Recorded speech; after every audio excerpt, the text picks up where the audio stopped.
Hello and welcome to the third part of blind playthrough of Pillars of Eternity Definitive Edition.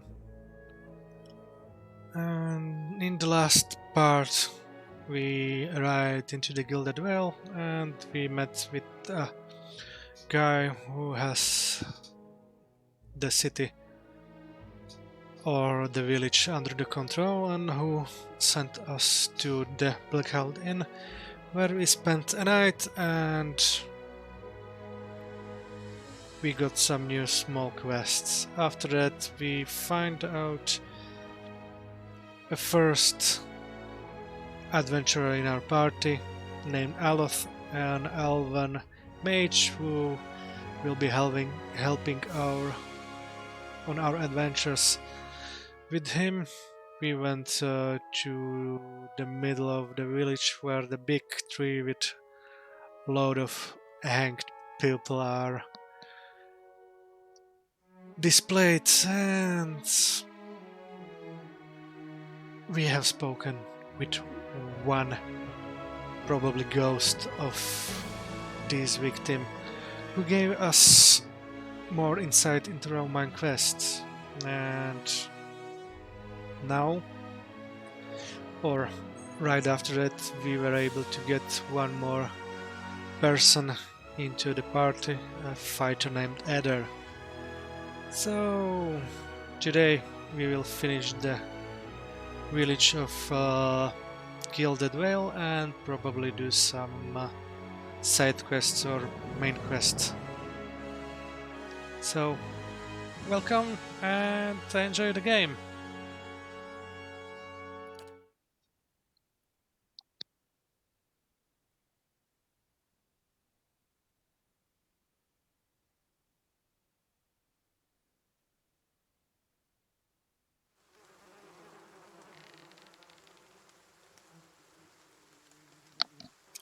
So here we are, level 3 for all characters, and we still need to search through the north of the village and then probably go back to Valewood to find the owner of the pub and probably something more. Oh?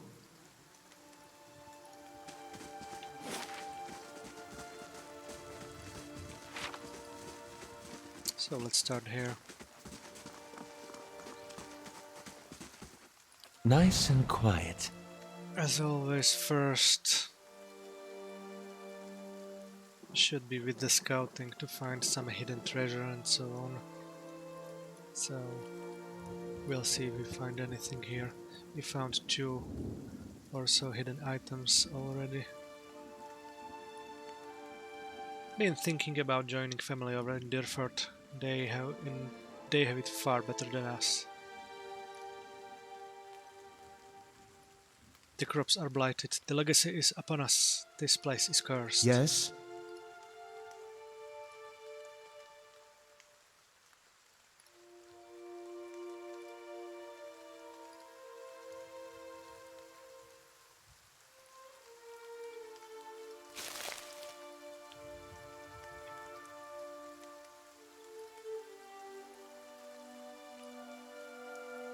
Ghosts are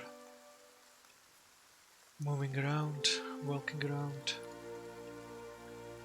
Despite the rains, the stalks feel as dry and stiff as a locust's husk.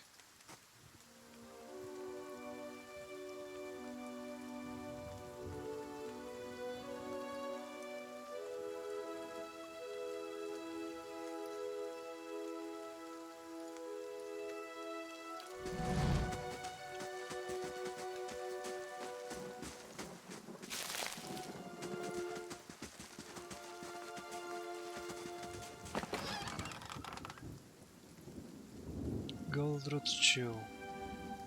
A might and move speed.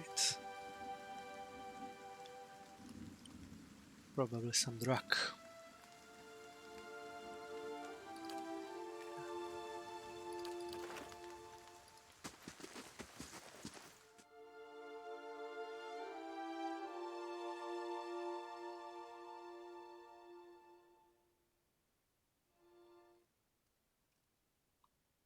No stealing because of roleplay reasons.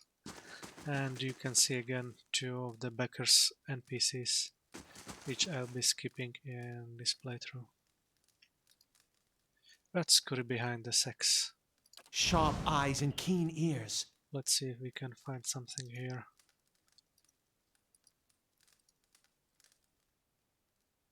Probably not.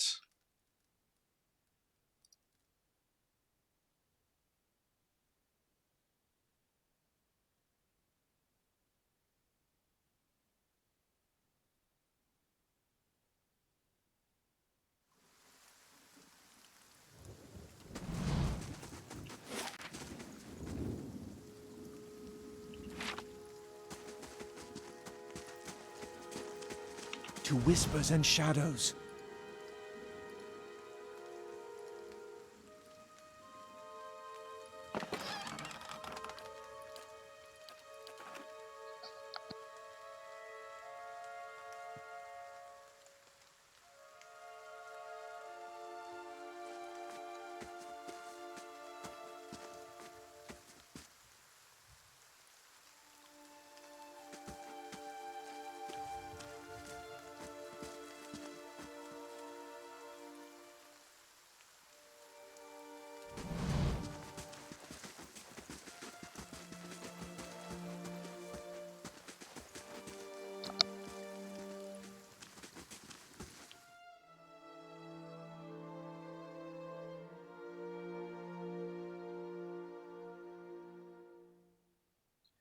You get a little bit of experience for every single map you discover. And we see Nanton and Ingrid. And probably no stealing. This bottle of Sunred is half empty.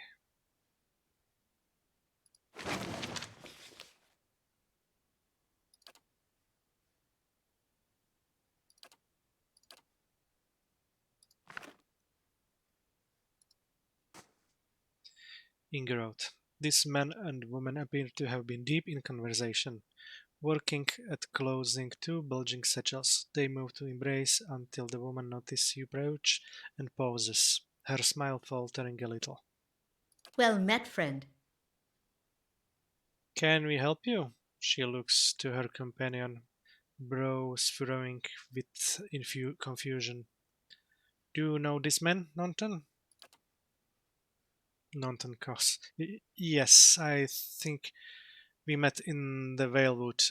I warned him about the bear. He inclines his head. Glad to see you've made it. Was there something else you wanted?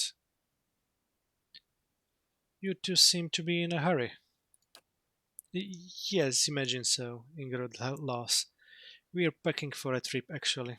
I've been meaning to visit the Fiance Bay, and she looks at Anton. Well, in truth, I think I've had my fill of this town. Nanton reaches to take her hand. It's time for some new scenery, he says. Is there anything you can tell me about Gilded Vale?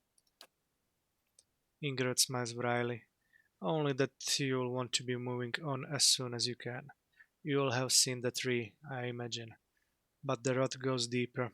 If you were looking for work, I'd say you have a better chance of it elsewhere. We're headed for the Fiance by ourselves, Nantonets. Okay, goodbye. I shall be discreet. What have we here?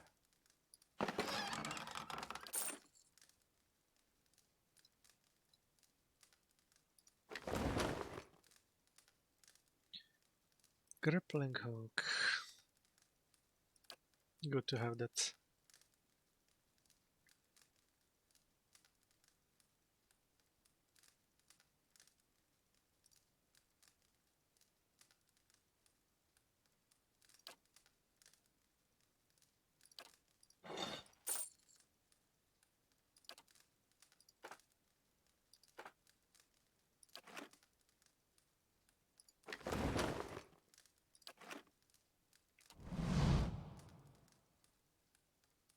I shall be discreet.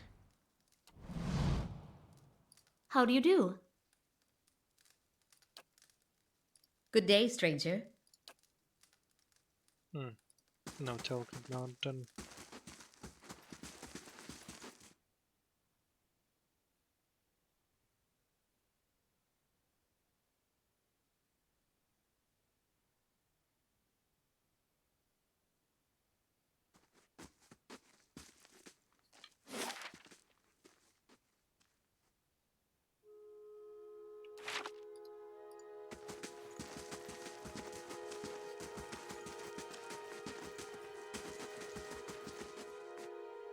Used to have a lot more fortune tellers come through.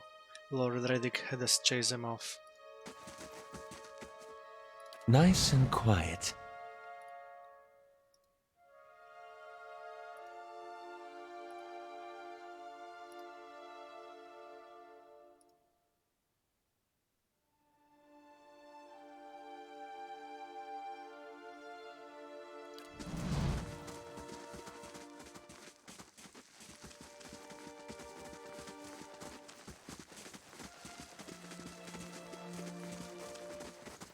I shall be discreet.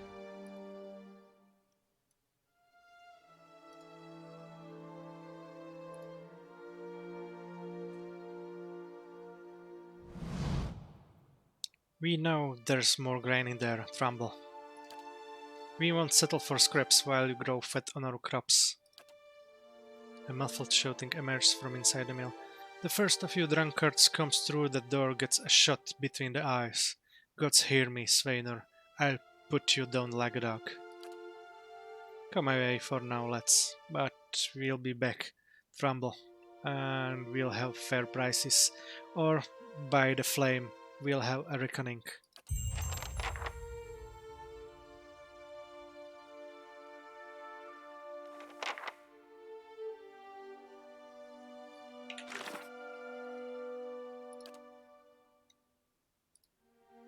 It seems the tensions between the miller and some local farmers are reaching a boiling point. It may be worth investigating. The miller has taken refuge inside his mill, and the farmers have headed to the local inn for the time being. So, Laying low.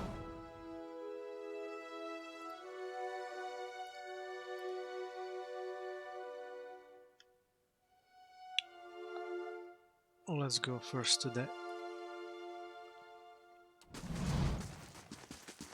mill.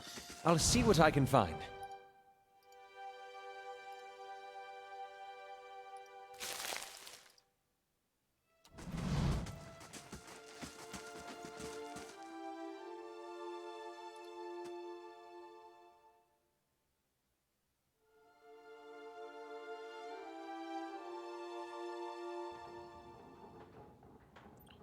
An elven man stands before you, his relatively stocky build suggesting a life of labor. His face is pale and drawn, and his eyes wide. Behind him, a younger man and woman exchange worried glances. The miller raises a club as you enter. It shakes violently in his grip. Get back if you value your life. Hold on, I'm not here to hurt anyone. The miller hesitates, then lowers the club a fraction. Who are you?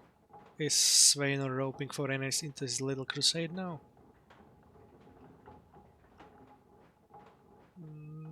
I thought you could help. You could use some help. The people out there seemed pretty angry. Really? Trumbull sighs relief. Elastic, could I use a friendly face? I take it you heard some part of what that crowd's asking for. Grain.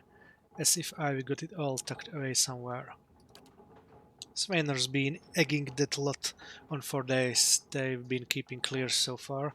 But if things keep on like they are, I don't know how much longer we've got before things get messy. Please, if you're not here on his behalf, maybe you could speak to Sveiner. He won't listen to me anymore. Just explain that we're all getting smaller rations now. We're all making sacrifices. I'll go see what I can do. The miller all but sex with relief. I'd be grateful if you did. He won't listen to me anymore, but maybe you'll have better luck. Tell him we're all having a hard time of it, and we'll all have to make some sacrifices. We'll be in your debt for it, if you can convince him.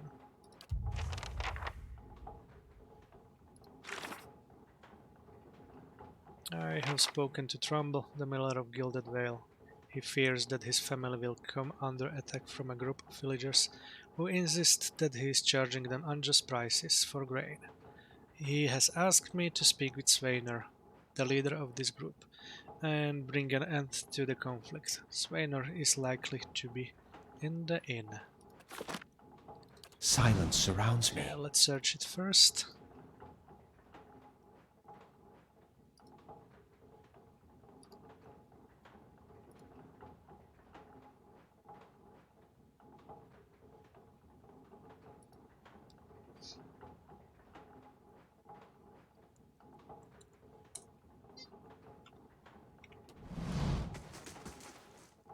Keeping an eye out. My father's a good man. He's always done right by the town.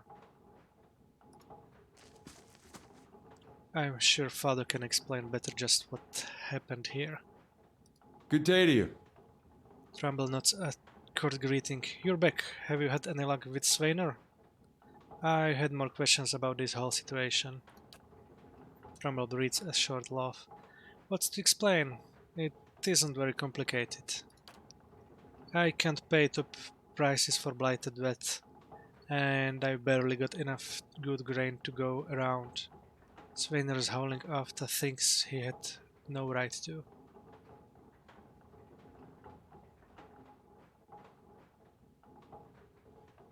Maybe I ought to go have a talk with Sveiner then.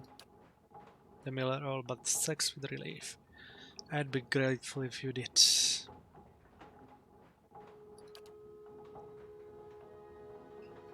We'll be in your debt for it if you can convince him.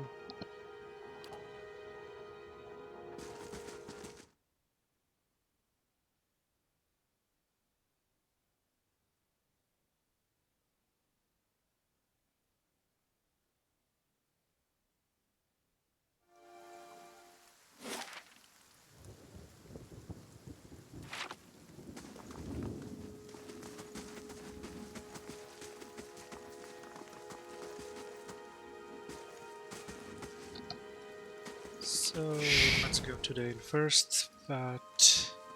Well, let's go to the inn, but first check a little bit around the town for more stuff.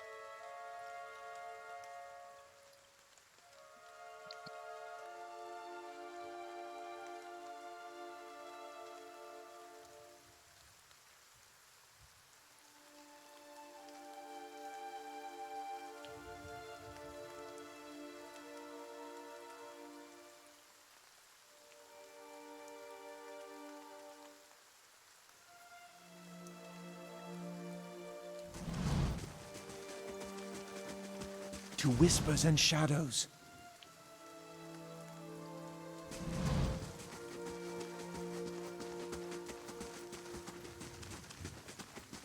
Nice and quiet.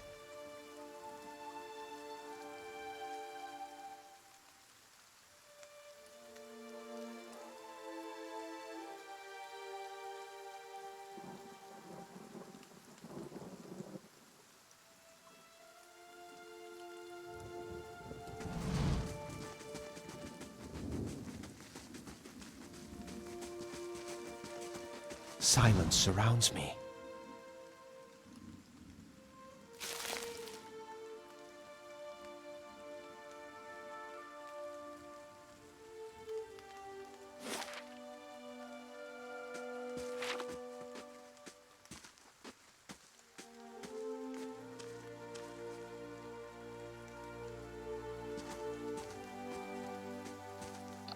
Tuatan is one of the best smiths in Dirwood, but his stock's been lousy lately.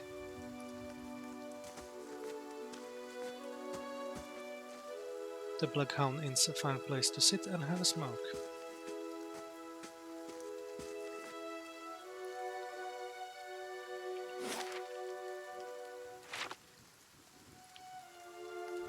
Shh.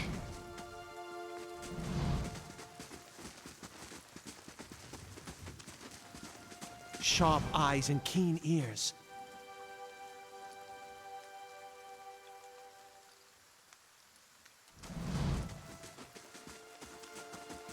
Keeping an eye out.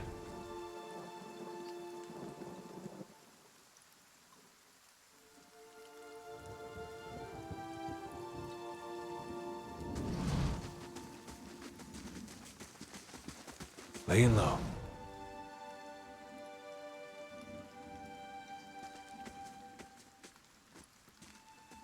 I heard they fended off another attack on Lord Redrick's keep.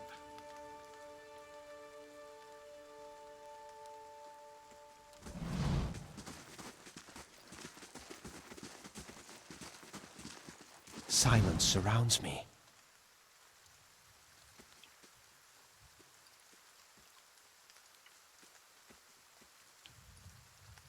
Black Hammer Smithery.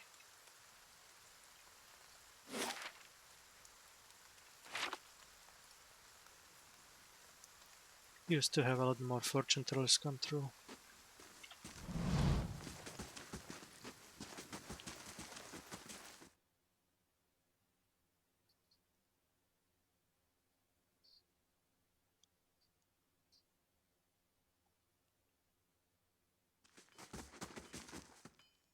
Laying low.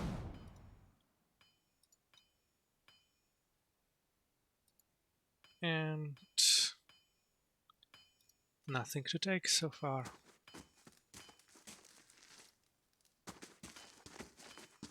Dented and dull, these swords look ready for the forge.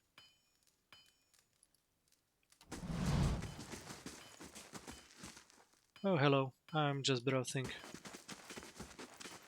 Lord Redrick himself looks up to this smithy for supplies. If you want to buy something, it's Tuatano you should speak to. Nice and quiet.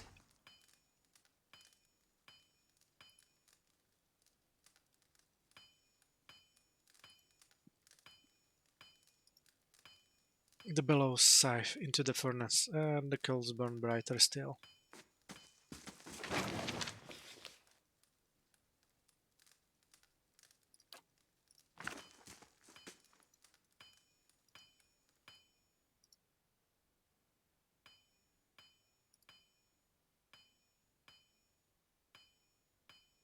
An account of Tuatano's sales. The pages are nearly empty. So let's talk to him. This Amuama man is of an impressive build, towering above the countertop. His skin is the dusky blue of the deeper oceans, and his thick arms boast corded muscle. Small earth frame, a square-jawed face coated in smeared soot, and arcing black tattoos alike. He offers you a broad smile as you approach. Welcome. You're the first new face I've seen in quite some time. What can I do for you? Is this your shop? That it is. Been here near on 20 years now. Seen all manner of things over the years, good luck and bad. Tuatan glances at the guard standing watch along the wall, but the Blackhammer smithery remains. What do you have here? You come to us at a strange time, I'm afraid. The stock's not what it used to be, but we find weapons and armor to offer yet. All forged right here at the Black Hammer. What happened? We just don't have the supplies. Been expecting the next delivery for near on a week now and haven't seen a sign of it. Have to expect that they were hit by bandits. The road out east is crawling with them. Or my workers ran off with the wagon themselves, maybe to make some coin. Tuatan snorts, as if that lot would dare. He's right about the bandits. The dire situation in villages like this and the exodus to the cities has created far too many opportunities for unscrupulous sorts. Tuatano scratches her, thinking, if you happen to be headed that way, maybe you could keep an eye for a supply wagon, or my shipmen at least. They'd be cutting through the Black Meadow. I expect only good road for it.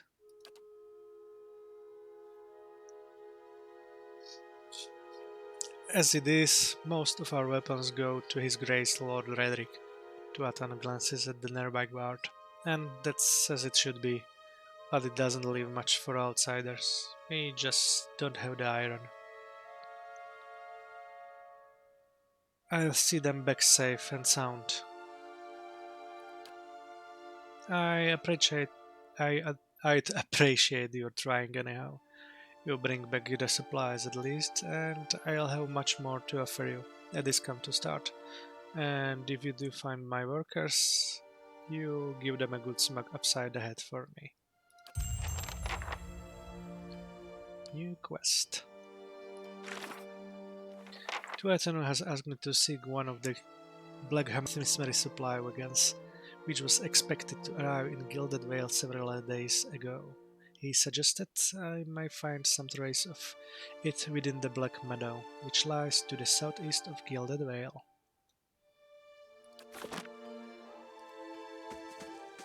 Welcome. Good to see you again. Afraid we're still running low on goods, but you're welcome to look at what we have. I'd like to see your wares, please. Of course, you won't find finer anywhere else. Ooh. That's a nice one, but not money.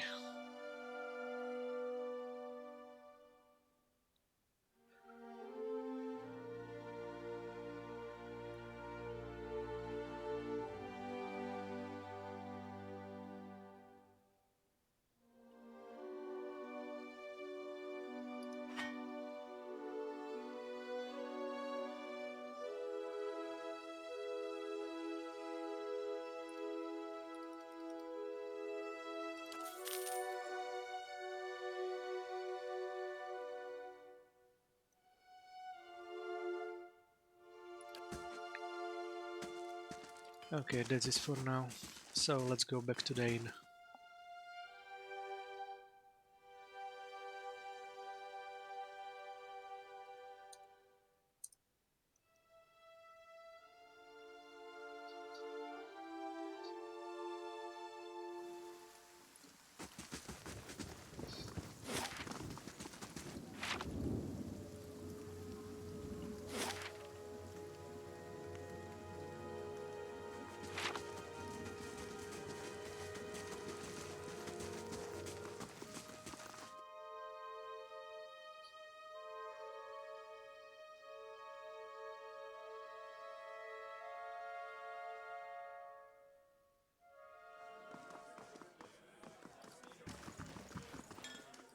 And let's find the Swainer guide. Here are the three guys. Just to be sure. Quick save.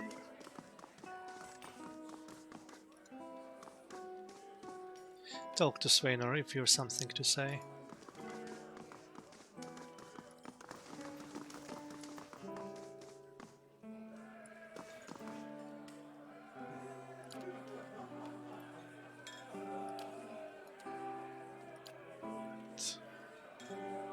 Oh? Well met, friend. Don't know who you are and don't much care. Keep walking. We are not here to chat with foreigners. Elf narrows his eyes. Careful. Looks like they're cut from the same cloth as those rowdies who attacked me. He wrinkles his nose. Smells like it too. I saw you outside of the mill. What was that about? Well, someone fancies themselves a meddler, eh? What's that about? It's about Trumbull thinking he's king of town, on account of he's got the mill to his name. The dwarf's jaws quiver with rage. It's about him barely giving us anything for the weight we bring him, and then cutting our purses when we need to buy grain. It's about farmers going hungry while some bastard gets rich off their crops. That's what it's fucking about. Now show off. What if I buy you all around? Will you talk to me then? Sveinur considers it, briefly. He looks to the others. Fair enough. You bring us something to wet our throats, and might be I'll fill up to trading words.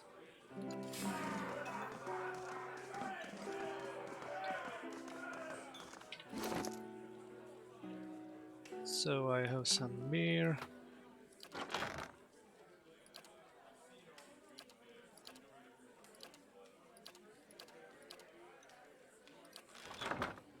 And ale. And spirits. Let's see what will help. Good day to you. You again. What do you want now? About this trouble with the miller. Hair of rabbit. I haven't anything else to say to you.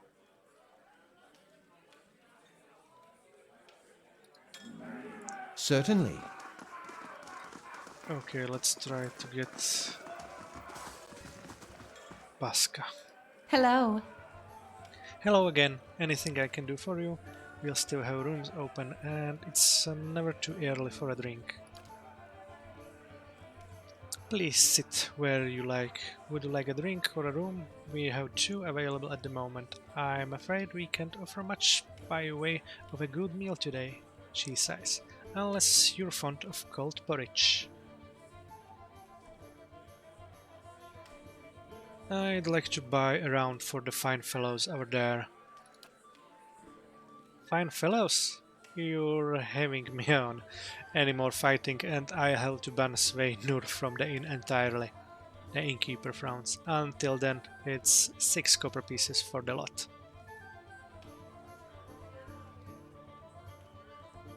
Here you are.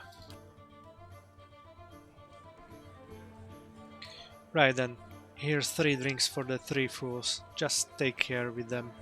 They're a hot-tempered bunch.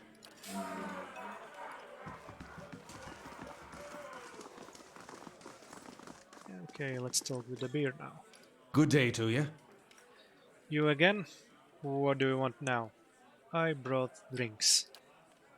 Hey, so you have. By the flame, I never thought I'd be so happy for a mug of the Black Hound's shit beer. Guts. That's good. Alright then. You got my attention. What it is you've got to say that's worth a round of drinks? Look, there's no sense in threatening the miller. You have him up against the wall. Maybe you could ask some of the other villagers for help.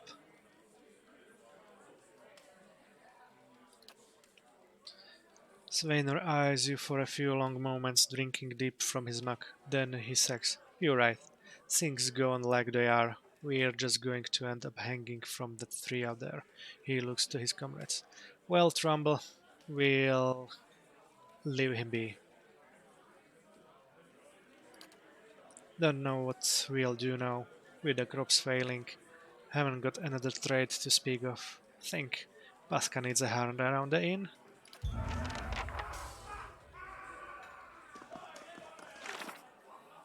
I have convinced Sveinur to stop threatening Trumbull and his family. Trumbull will be relieved to hear it. Let's talk with Pascas again. Well met, friend.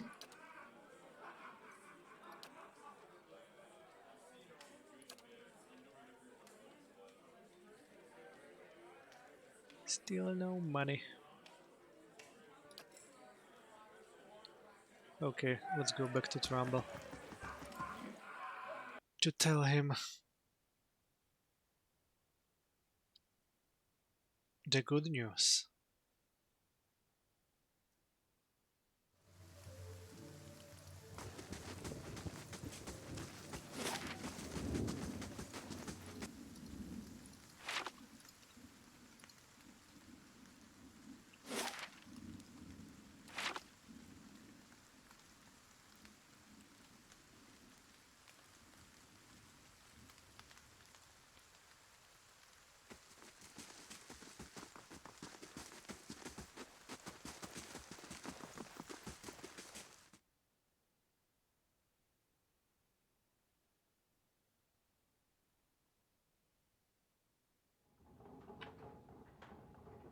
Hello, Trumbull.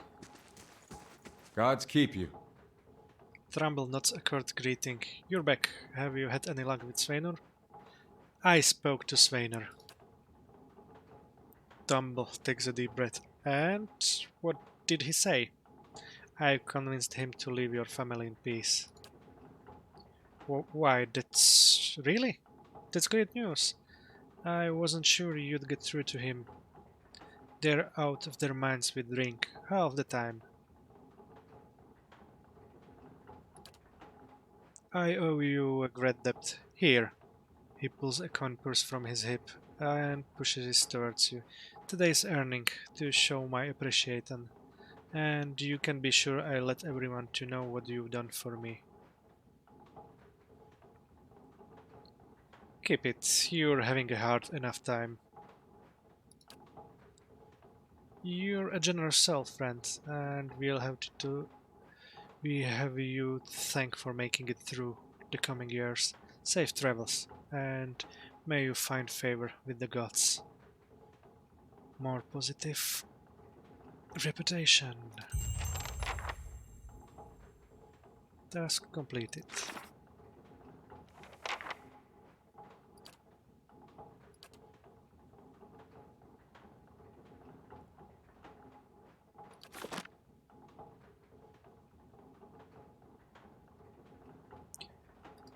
Okay, I think it's time to go again to Valewood.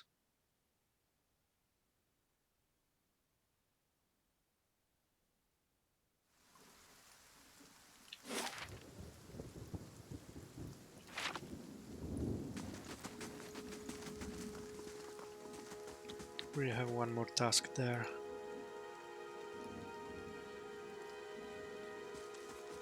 You must gather your party before venturing forth.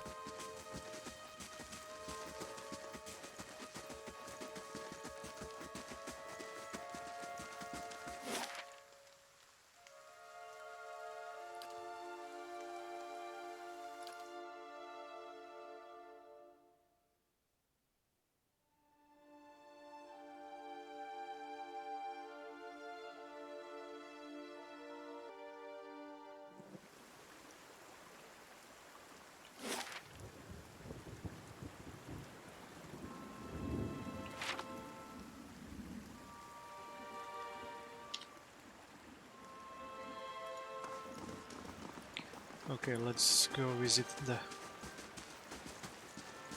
camp. Silence surrounds me. Which I skipped when I was only alone.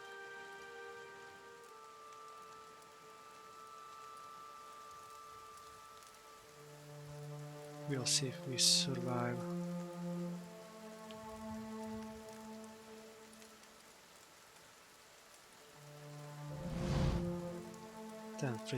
Tenfrit. The young dwarf tending to the stew looks up startled as he sees you approach. He drops his ladle, spattering stew across the ground. What? The bandit turns. Get him, you dogs, and make sure our new cook don't run off. Help, please! Help! One of the bandits gives Tenfrit a kick as they pass him, and he huddles.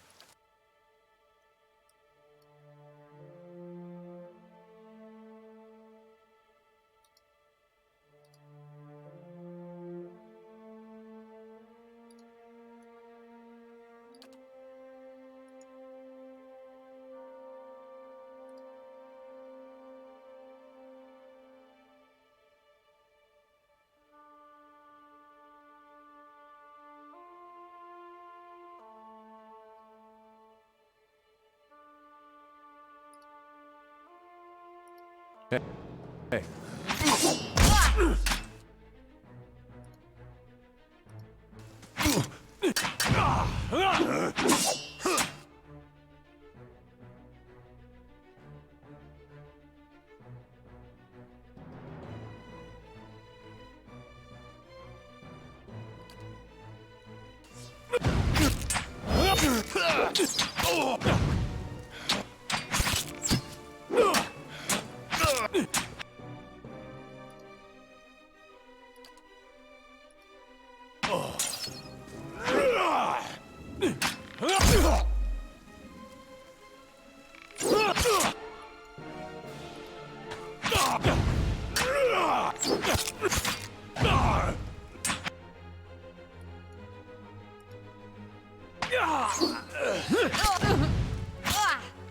The last one.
It was just a simple cave. Let's talk to Tenfrith, what he has to say to us. Welcome. By the flame, thank you. Thank you, thank you. I thought I'd be stuck cooking for these ignorant weasels for the rest of my life. Or until they were bored with me, I suppose. Did Pasca send you? She must be beside herself. I must get back at once, but listen, the next time you're in Gilded Vale, make sure to drop by the Bloodhound. I'll let her know what you've done for me, and I'm sure she'll do right by you in turn. Oh, to be back at my own again.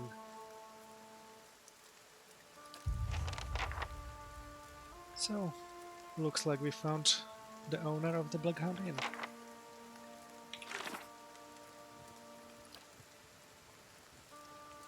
Tenfrith was very grateful for my assistance in freeing him from a captivity in the bandit camp. He suggested I speak with the innkeeper at the Bloodhound Inn in Gilded Vale, who is in a better position to reward me for my efforts. Sharp eyes and keen ears.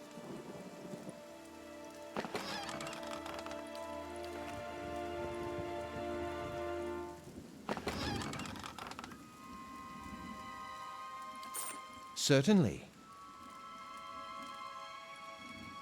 The tent is empty but for a pair of stained cots and the stink of unwashed bodies.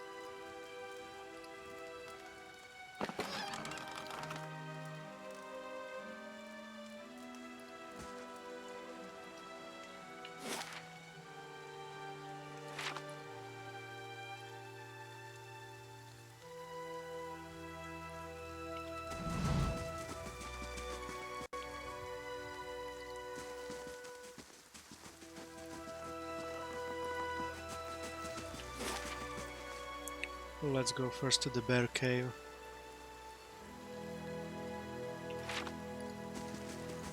Let's see if we have a powerful enough party to take him down, or we die again.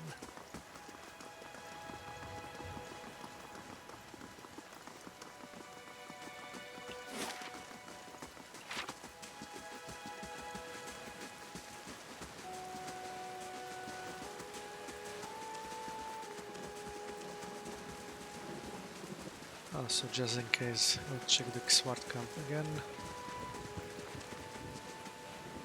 Empty. Okay. A little bit change of formation.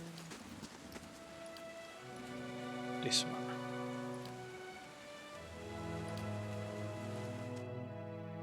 Let's try it out.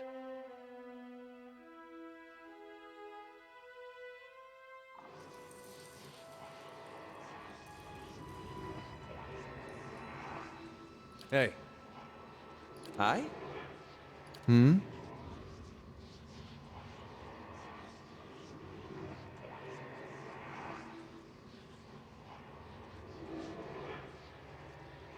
Hey.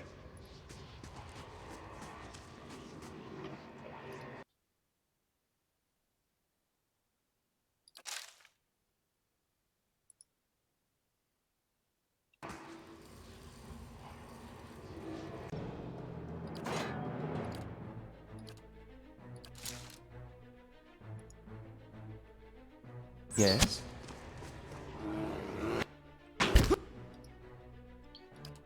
A powerful hit.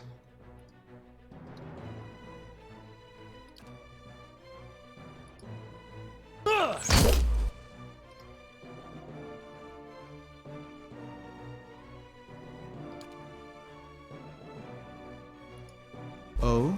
Lavaru, be on. Seek! Certain?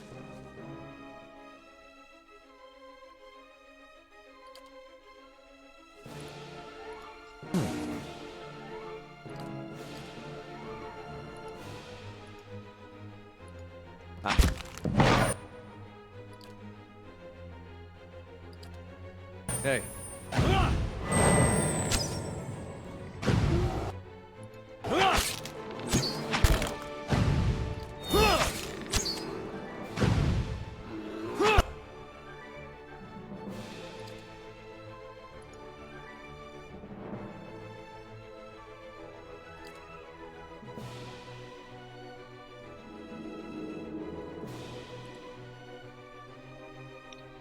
Second chance on unconscious.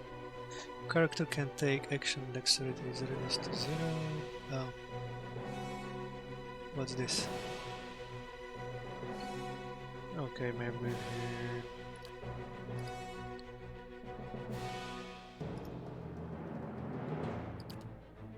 Let's do this and.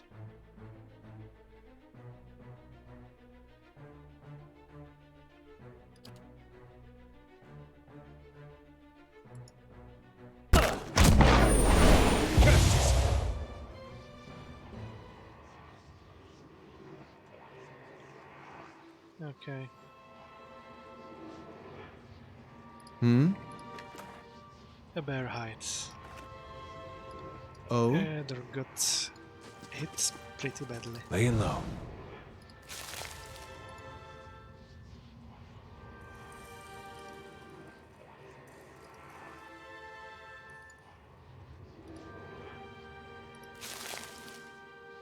But we were victorious in the end. Mice crawl through eye sockets and over femurs. What have we here? I'm curious about that as well.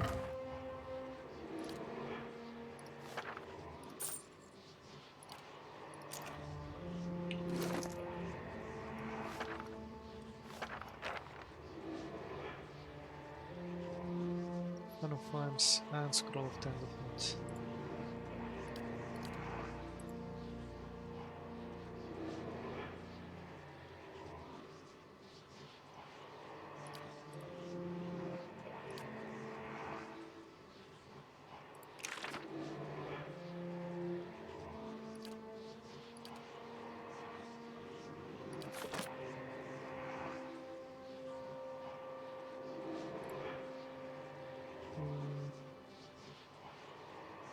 I don't know.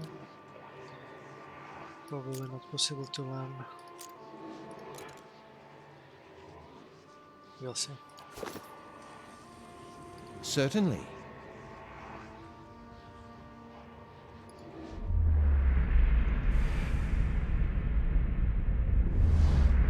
Lost spirit. A figure drifts suspended in the musty air of the cavern. Its form and features blur and twist in cascading ripples of incandescence. You feel its energy eddying about your limbs, filling them with a heavy chill. Reach out. You reach out a hand for the spirits. In the moment of contact you feel as if you have been struck a blow, head reeling as you tumble helplessly into a waiting darkness. Light blooms at the edge of your vision. You feel the sun at your back and the weight of a bow in your hand. You know suddenly that you have come a long way from the Vale hunting deer. Now you are standing before a cavern, and the darkness extends far into its depths. Even so, your friend strides out before you, his red cloak flapping at his heels. You follow, heart hammering in your chest, as he leads you deeper into the cavern. There is a roar like thunder echoing around you. Fear seizes you, casts you stumbling back towards the exit, towards light and escape. You see a glint of steel, and there is a sudden, terrible flash of agony behind your knee. You scream, stumble, fall. Your thoughts are chaos, lanced through with pain, but in a moment of terrible clarity, you see your friend look back from the mouth of the cavern, his dagger daubed in crimson to match his cloak. And then there is a great dark shape about you, and then there is more pain. The vision recedes, and you are thrown back into yourself with seemingly resentful force. The corpse lies at your feet, and the spectre lingers. In the span of energy between you both, you feel a sense of questioning, of confusion, of anger.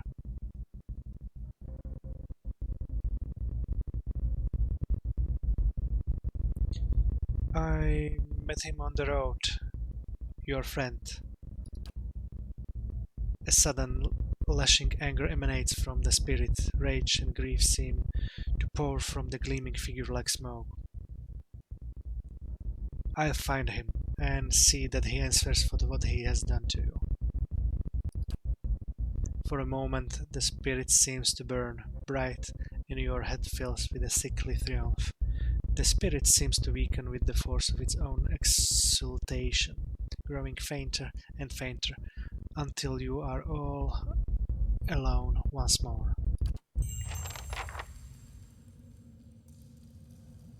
And looks like Nunton finished the good guy before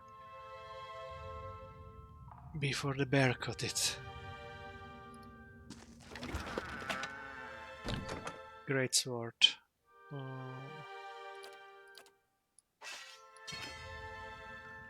Hmm?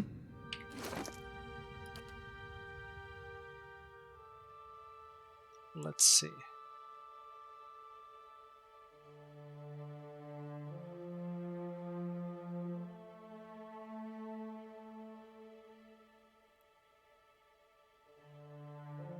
Maybe later.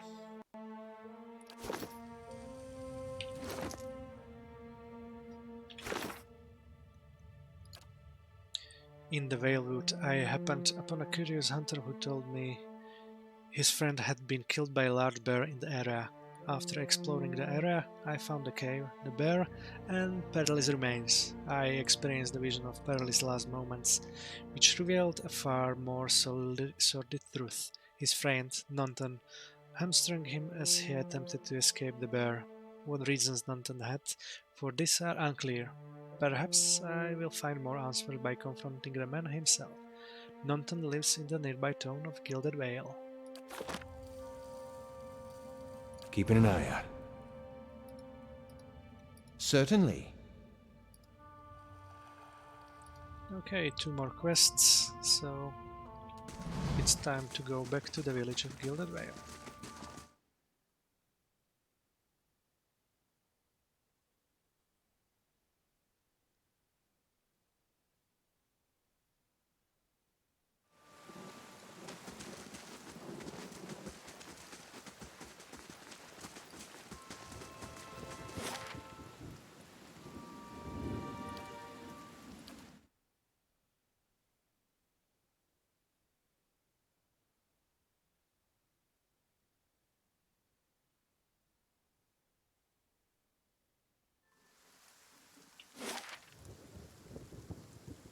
Here, in the Ingrod's house.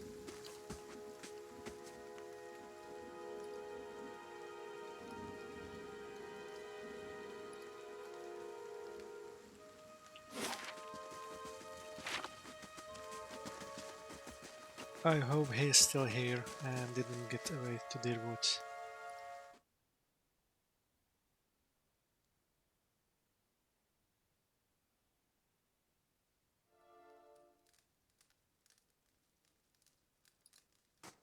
Well met, friend. Hello again, Ingrode smiles. I hope Gilded Vale has been kind to you. I know what really happened in that bear cave, Nonton. The color drains from Nonton's face. I don't know what you mean. I told you the truth of it. Are you accusing him of something? Ingrid looks to Nonton, touching his arm. If this is about the accident, we're both grieving perilous loss, but it was a wild animal's doing. Nonton shakes his head minutely. You see a tremble in his hands. What would make you suggest such a thing? Why did you do it? He was your friend. Nonton hesitates, and then his expression darkens. My friend. He was a cruel enough man to his friends. You didn't know him. You wouldn't defend him if you did. His hand falls to his sword belt. Nonton, wait. Ingrod raises his hand. I don't know what you saw in that cave, but this isn't what you think, Perly. My husband, he was as much a beast as that bear. I tried to leave the first time I suffered with his temper, but he wouldn't have it. She looks away, expressions pained. Nonton, we met, and I knew I'd found someone as special, someone kind, who cared for me. Please, all we want is to leave this place, to start somewhere else. She looks down at the satchels. We've some coin saved up. You could have it if you only let us go.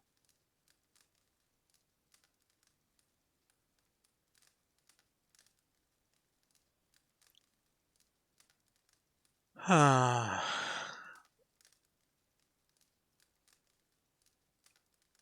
Okay, I play my benevolent again. Keep the money. Use it to start your new life.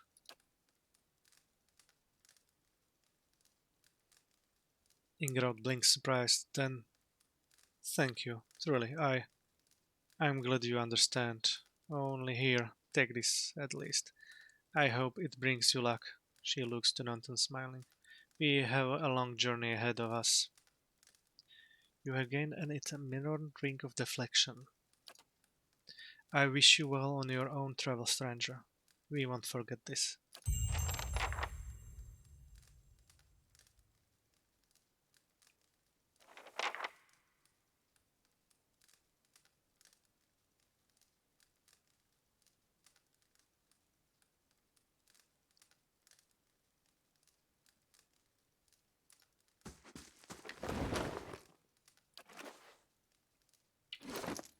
Let's see the ring. I think I will give it to my tank.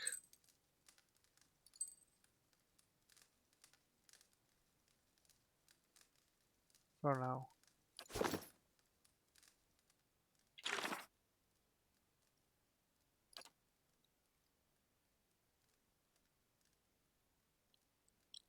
Having heard Ingrid's side of things, I decided to let her and Anton leave Gilded Vale.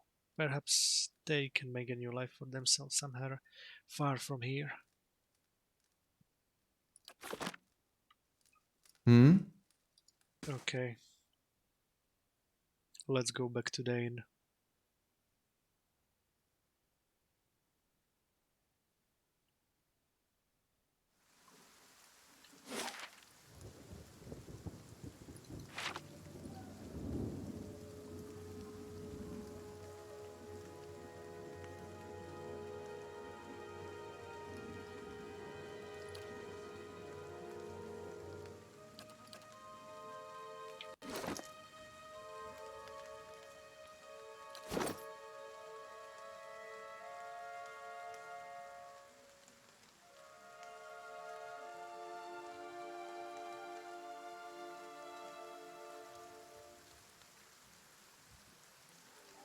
Oh, here finally. Reputation, benevolent and diplomatic. 1L1.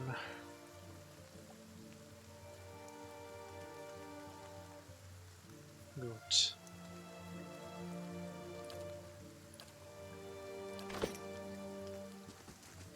And the rational will be the third one.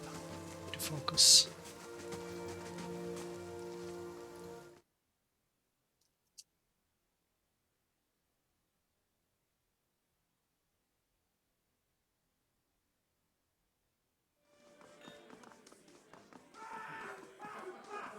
Certainly.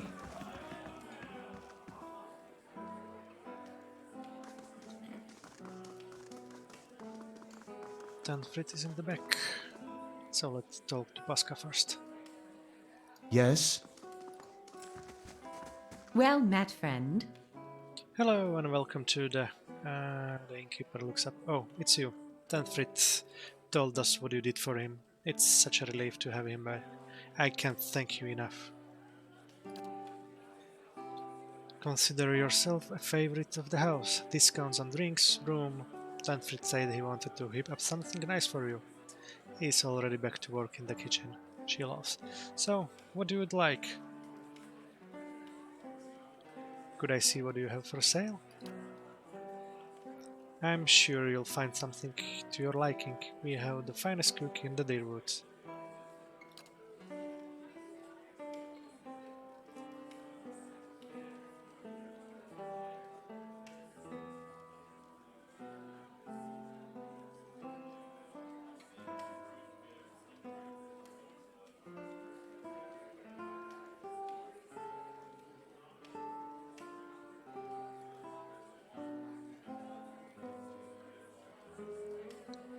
Let's check if there is something.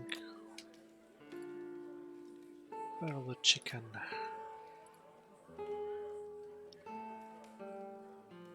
Savory pie.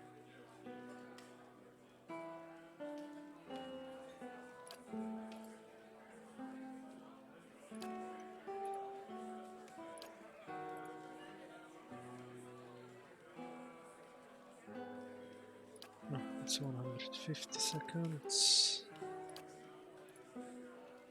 300.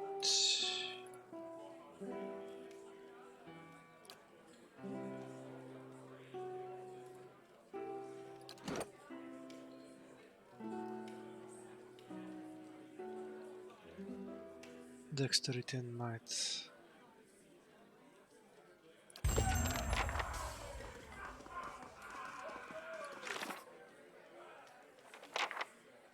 Pasca, the innkeeper at the Blackhound Inn, was very grateful for my help in getting Tenfrit back safely. He's promised me a discount on both food and lodging in return for my assistance. Greetings. Let's check what you have for sale. And I think I...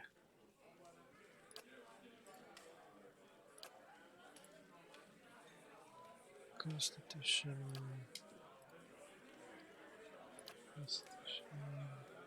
Minor perception...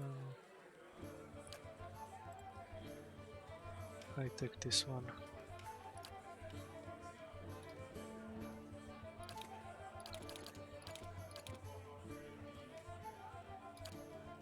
One for now.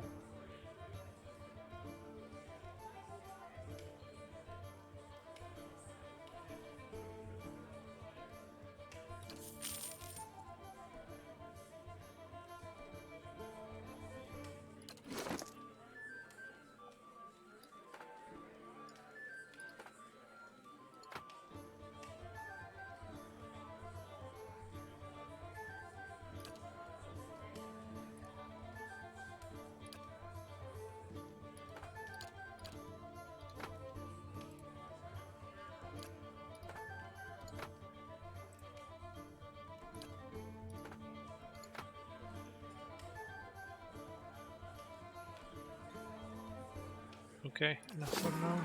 Let's still Certainly. it. Certainly. And sleep for a while.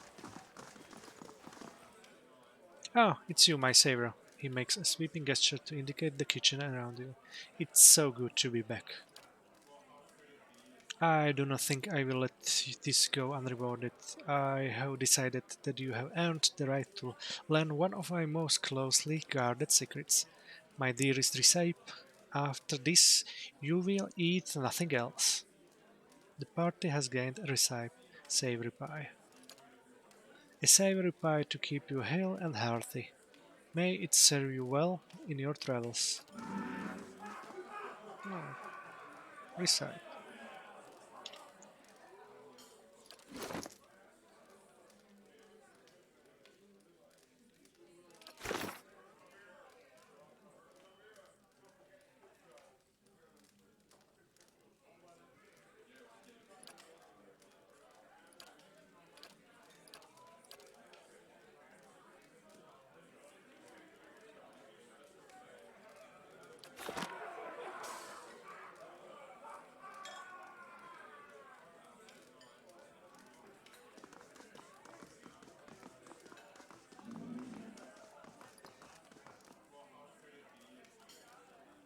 I will name a dish in your honor.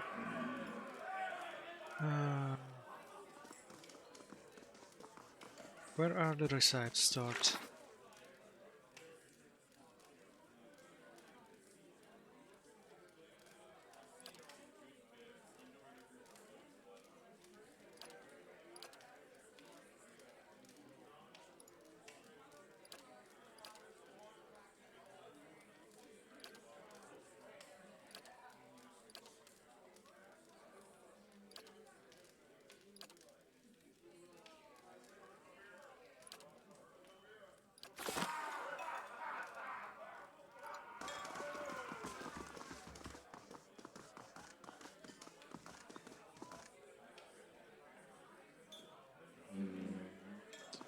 We'll see maybe later. Hmm? Let's go for sleep now. Hello. Certainly, you're always welcome.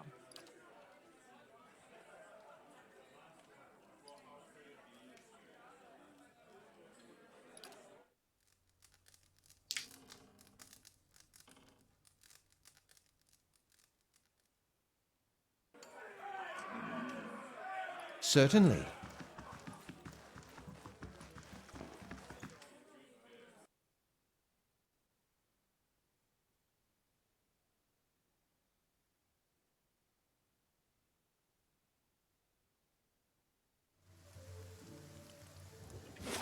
So with this, the Gilded Will is probably completed, but I do not know what is his underneath the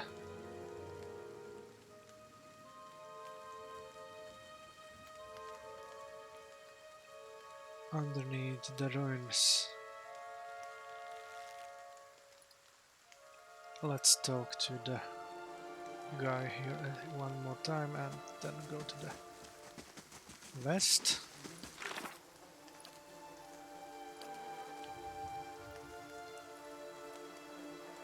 This one. When you get back and maybe then check under the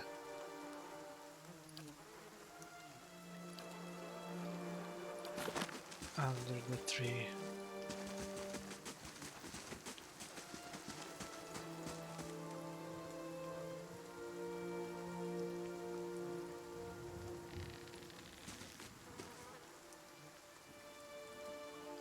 Argit wears a twisted frown. I'm afraid I still can't help you find residence here. Lord Redrick's sons was deemed a hollow-born.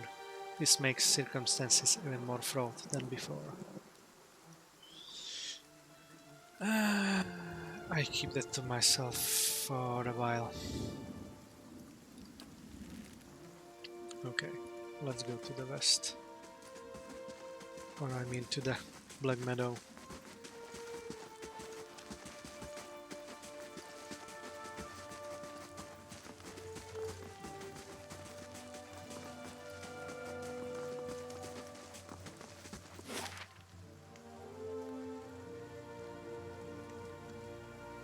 Okay, where is Mac? Oh, I was sent down here with the girl, so for a recipe for the pregnant girl. So let's go to Magran's Fork first.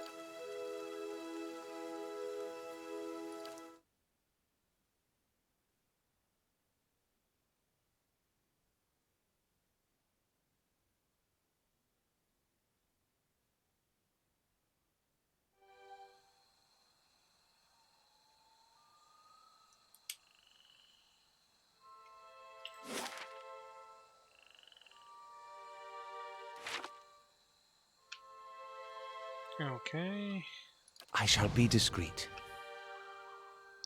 let's see what we can find here.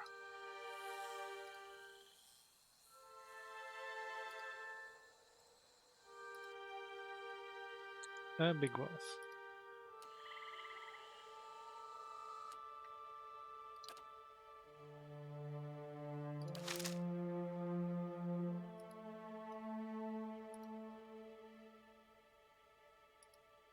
Oh?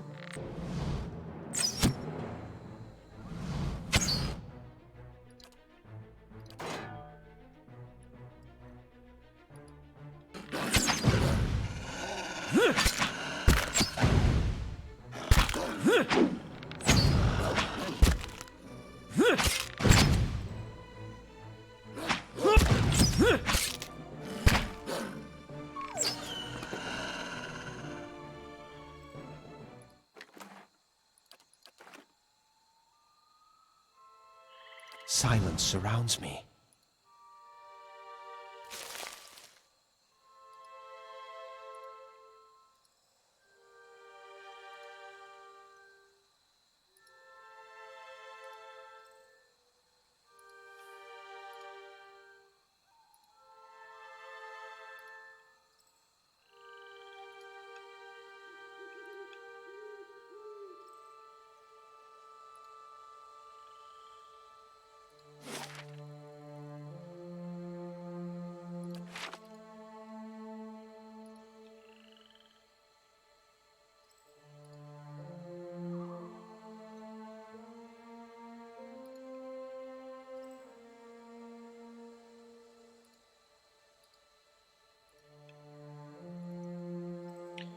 Your reflection warps and twists in the live gleaming Adra.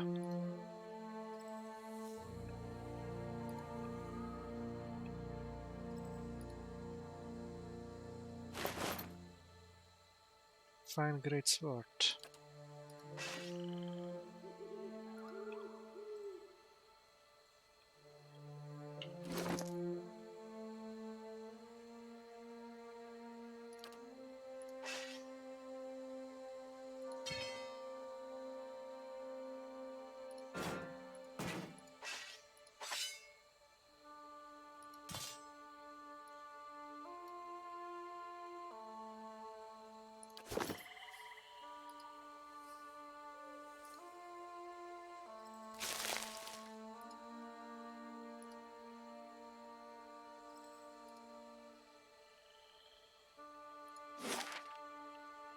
Here is the NPC we are questing for.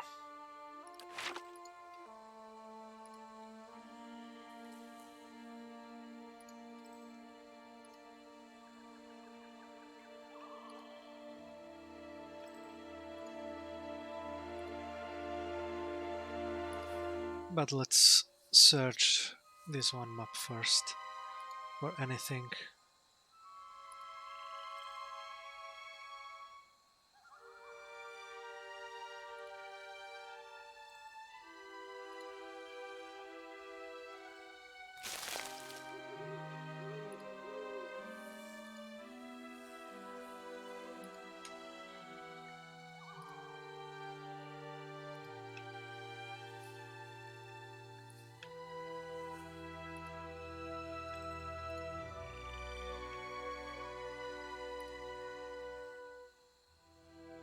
Felmar. Let's talk to him.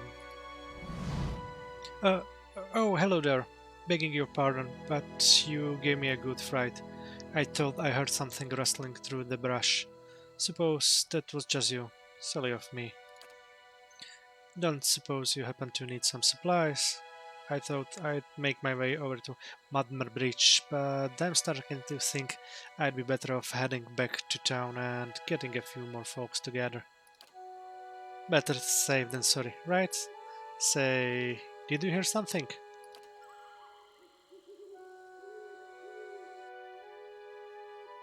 Now, yes.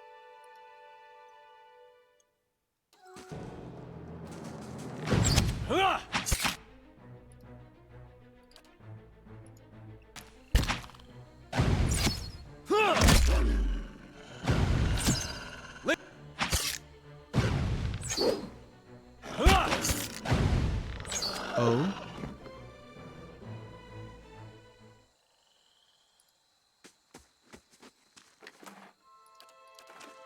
Certainly. By every star in the sky, thank you. I've never seen this beast so bold before. Strange times you're in. Strange times, strange times we're in. Here, take this. I'm headed back to Gilded Vale for certain, and you can make better use of them. And they will go to the Adder's inventory.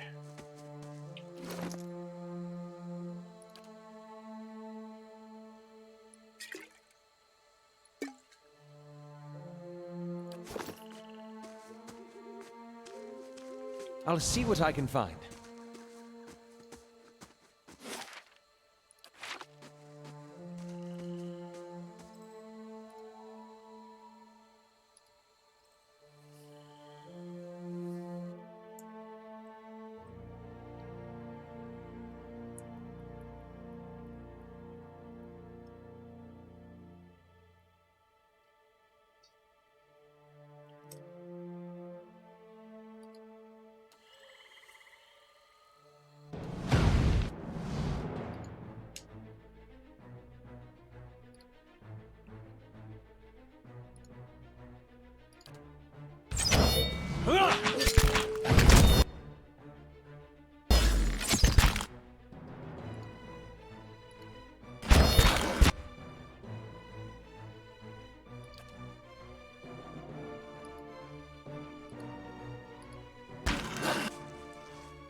Hey.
Oh, whoa.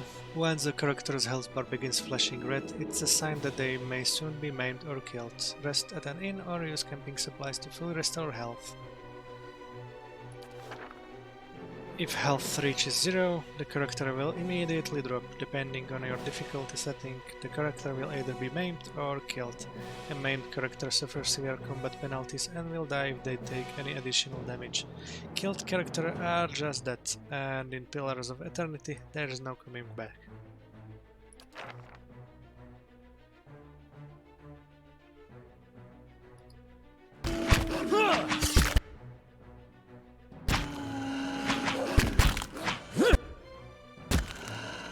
Okay.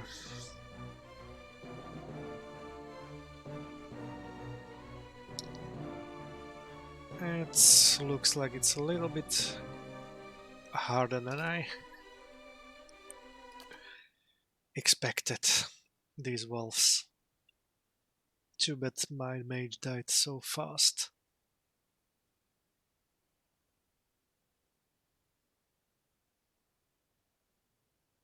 And yeah, I think either for a time we'll need to have Hey. Of course. Yes? the deflection.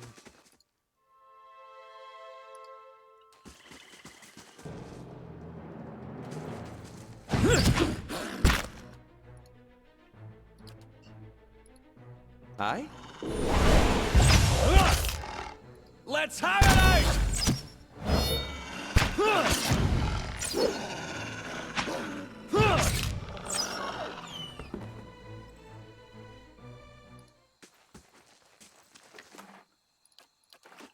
Yes?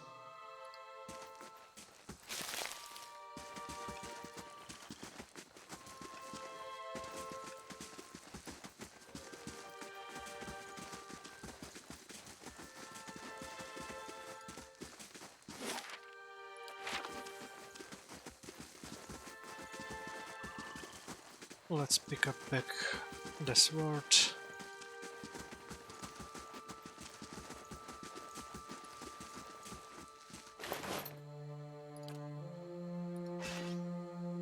And use it a little bit later when we will have more experience.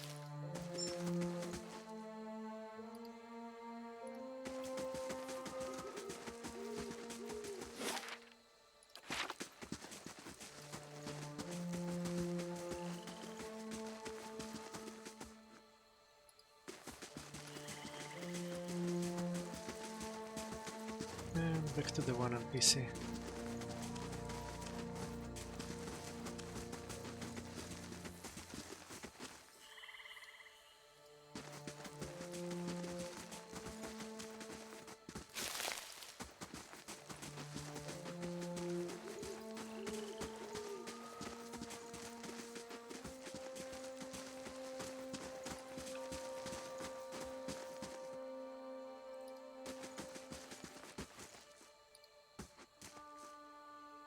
Oh, hello there.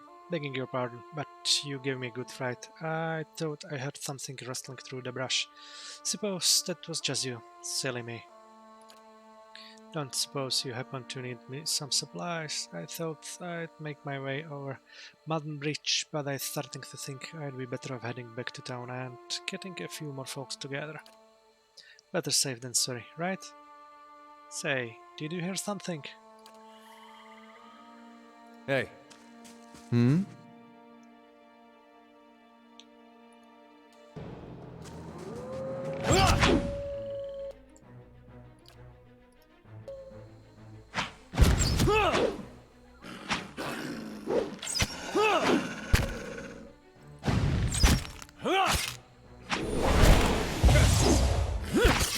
These uns are in for a walloping!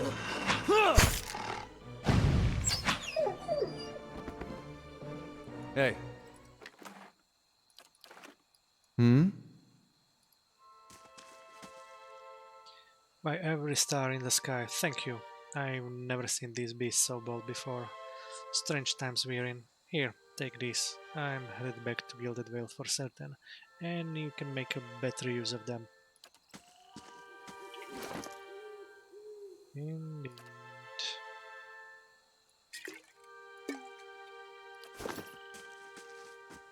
Certainly.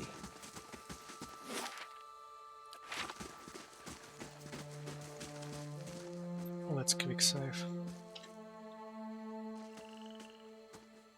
And try the fight again. I'll see what I can find.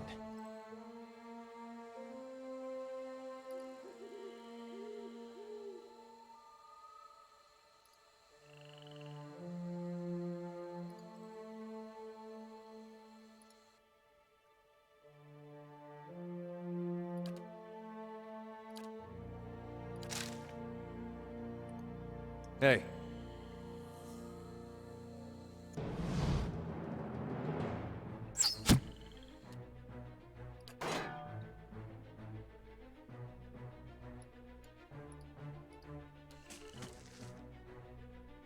One, two, three, four, five.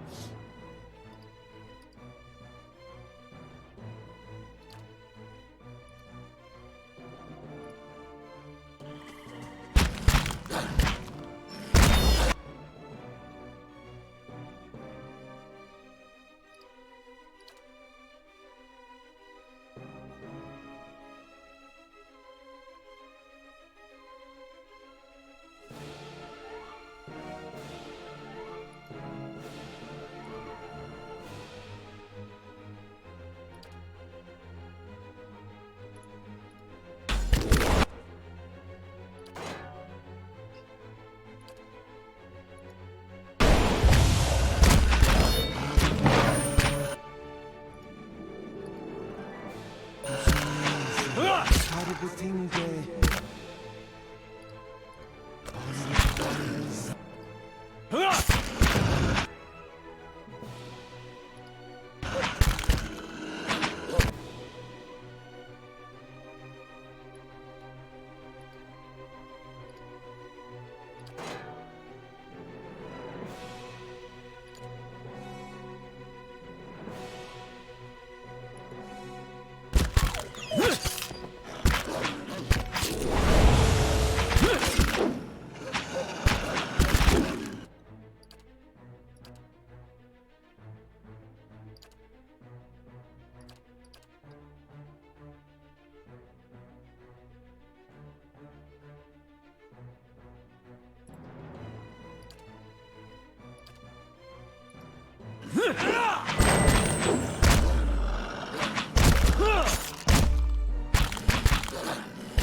They're too powerful for me at the moment.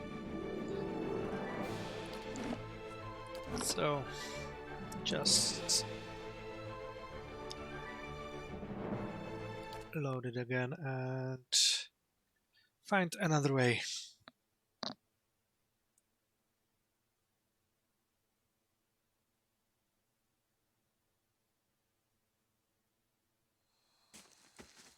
Certainly.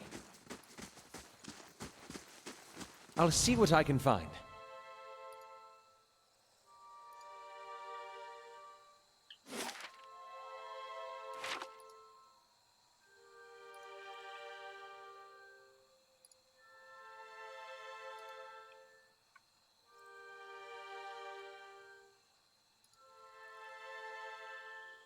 Durance. Saw you in the flames. West to the Gilded Vale, south to Anthelo Compass, east to Black Meadow. A statue of Magran, goddess of war and flame. Thousands of names have been scratched into the stone at her feet, supplicants seeking her blessing. Okay, this one is another NPC, so let's try to get it into our party. Maybe it will help us with the wolves. Squatting at the base of this statue is an incredibly ugly man, with bulging red cheeks, raked by pox scars and scraggly beard.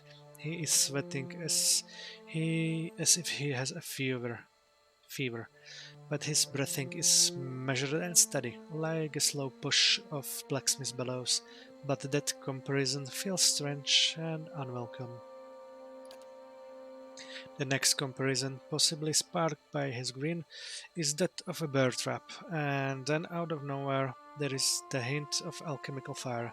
that fades almost as soon as you identify the smell. Come to pray at the statue? The question mark is barely there. As the man makes the statement, the statue takes on a reddish cast as if one is holding a torch to it, then slowly blossoms into waving flames. The man doesn't turn, the statue blossoms into fire. The others are welcome, but it's best if just you and I trade words, and your shadows stay quiet. Hands off their weapons, both arcane and steel. It's only you I want to trade words with anyway. I swear before the whore that is Margaret, no harm will come to you in her shadow, if that's enough of a promise for you. If not... A staff rests easily in his hand. It wasn't there a moment ago.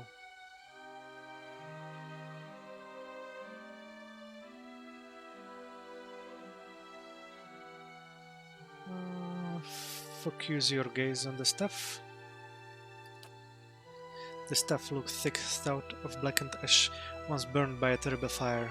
Beneath the ash, the lines in the wood bear shapes and patterns, and there is a certainty the staff was once something far more dangerous.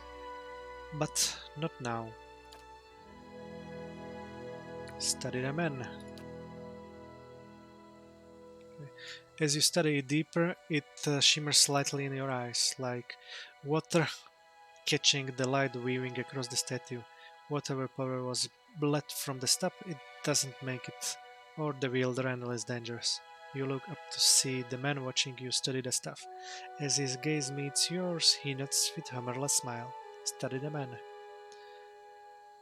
The sudden weaving flames from the statue of Magram cast more light on his features. The man's robes are dirty, stained with grease and other marks of the road. The hems of his robes, including the sleeves, are burnt at the edges as he walked a great distance across a fire, then reached into the flames with his hands to pull something out. But while his hands are thick and calloused, they bear no burn or scorch marks. Examine the statue. The weaving firelight from the statue gives off no heat, so much so you wonder if it is some trick of the mind. The ugly man before you doesn't seem to notice it or feel it, although the sheen on his brow is still present, and if he is burning up from within.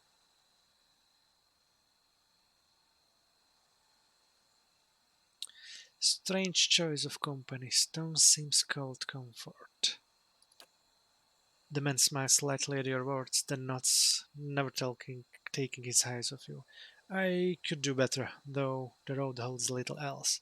His eyes run the length of your frame, and he follows it with a sneer, until now. The world holds many whores we worship.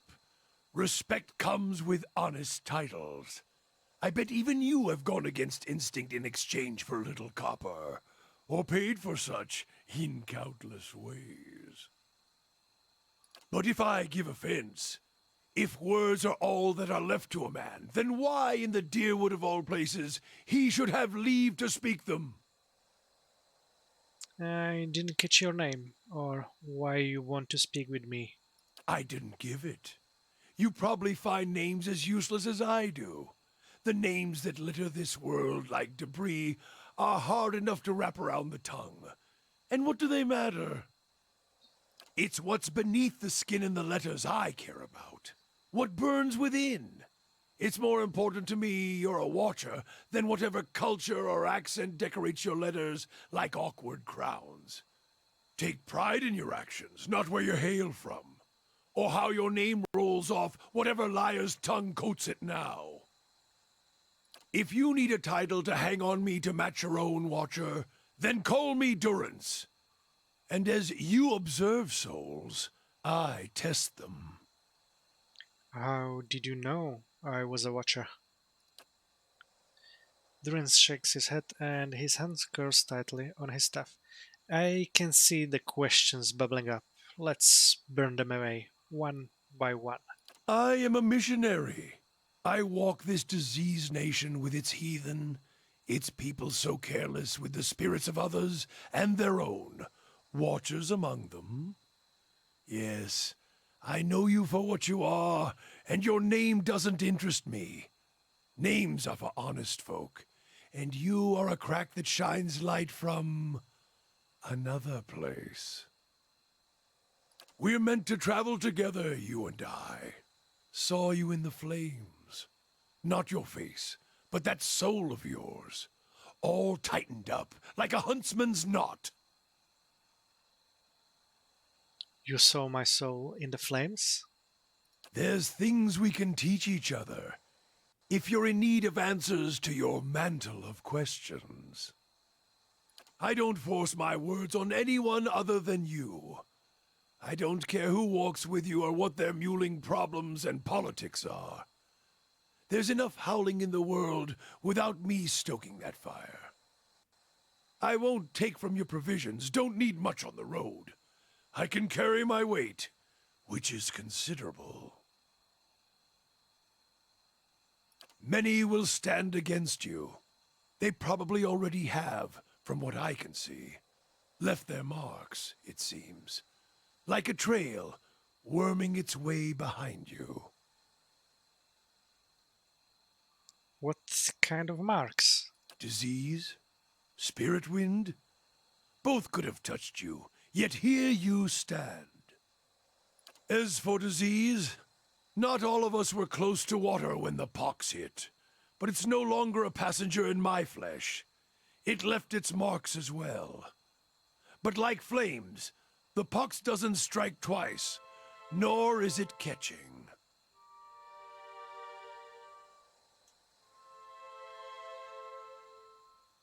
If your stone mistress there allows it, then come on. Her? Don't fear her jealousy. Let us see what the road holds, Watcher.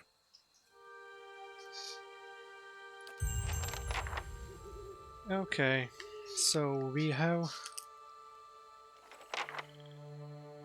a new companion, Durance, crazy cleric.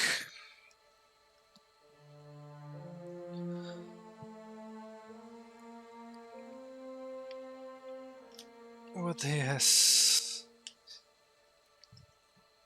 burn-proofed, of course, and a rot and stuff.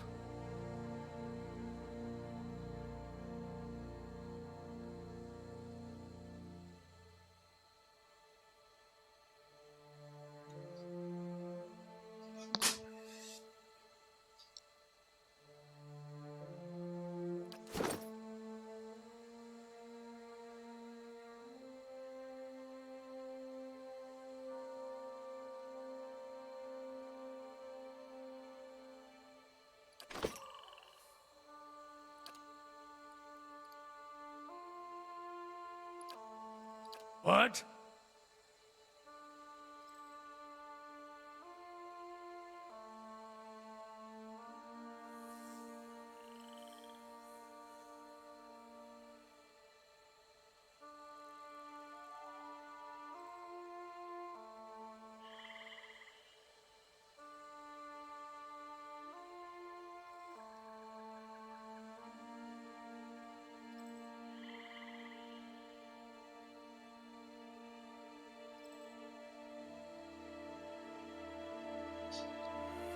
I see.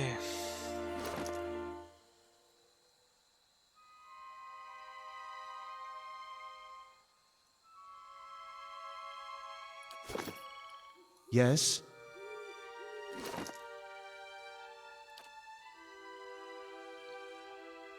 No cloak.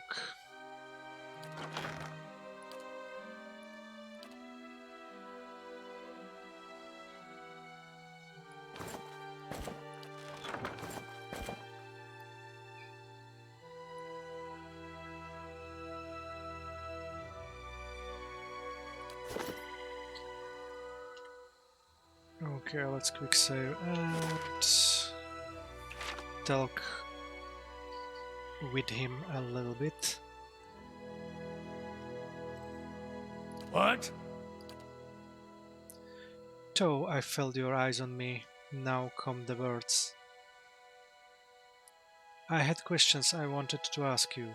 If doubts and curiosity plague you, you're skinning your knuckles on the wrong door. Why were we supposed to meet? Tell the why of it is you're a watcher. A watcher runs two roads of why. For me, it's more a matter of what. There was a time when I wouldn't have spared a thought for your words, or even bothered with you. But now, seeking out watchers is what I do. To put the truth to them, see which of the two ways they bend. Truth? What kind of truth? Either you're a dry field in need of harvest burning, he frowns for a moment, his eyes flat, or you're lost in the darkness. Either way, you can see differently from others. He gives a smile, then his tone becoming accusing. I can tell by the way you notice the stuff first off. Not many can see that first, nor the etching of the flames, but your eyes. He stares at you, almost eagerly nodding. Your eyes traced the path that I could see. So which are you, a dry field or lost in darkness? Durance's face tenses. The day we don't trade that question back and forth is the day our paths no longer need to be joined. And the trial. Durance's hands clenches his staff. The trial is done. So you don't know either? You know, this nation is diseased. Don't need to be a watcher to see it in the children, the politics, the men that stalk the roads with knives in hands and murder in their eyes. This land needs life again, new seeds planted in the burned soil. His voice drops mocking, and his eyes narrow. And something tells me you can see the path to making that future happen, Watcher. Your kind always does. So then, we need to make sure you see truly now. This nation, its people, don't need any more lies blinding them, nor do I. You test a truth. You don't blindly accept it. And how do you plan to test me? Sharing the road, of course. One truth, no match another. One truth to match another, matching each other's pace, keeping rhythm. Other priests can keep their teachings and ranting for my faith. My teachings sharing the road is a simple hard truth. His smile widens and his cap steps against his waist once then twice, and when you knock one truth against the leg of another, why both legs can't stand firm. But no, if you strike a lie at the knee with the same force, his smile dies, and his eyes narrow. Why you make a cripple with but one leg to stand on? Is that why you carry that staff? Is that why I? Durance is about to launch another volley of words, blinks, then he rolls his head back and laughs deeply. The laughter coming until it seems the air will run out of his lungs, until it seems forced. Perhaps your words are worth listening to, Watcher. He frowns, any trace of humor gone. But the truth will win out. Keep pace, and we'll see. Let me ask you about something else. The cost of troubling me seems to worry you little.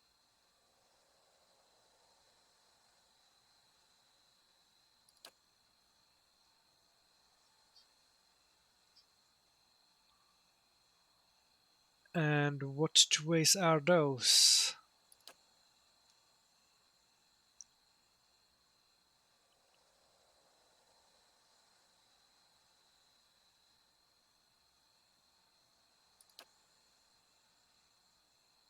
So you're putting me on trial then? You know this nation is diseased. Oh, the same answers. Okay.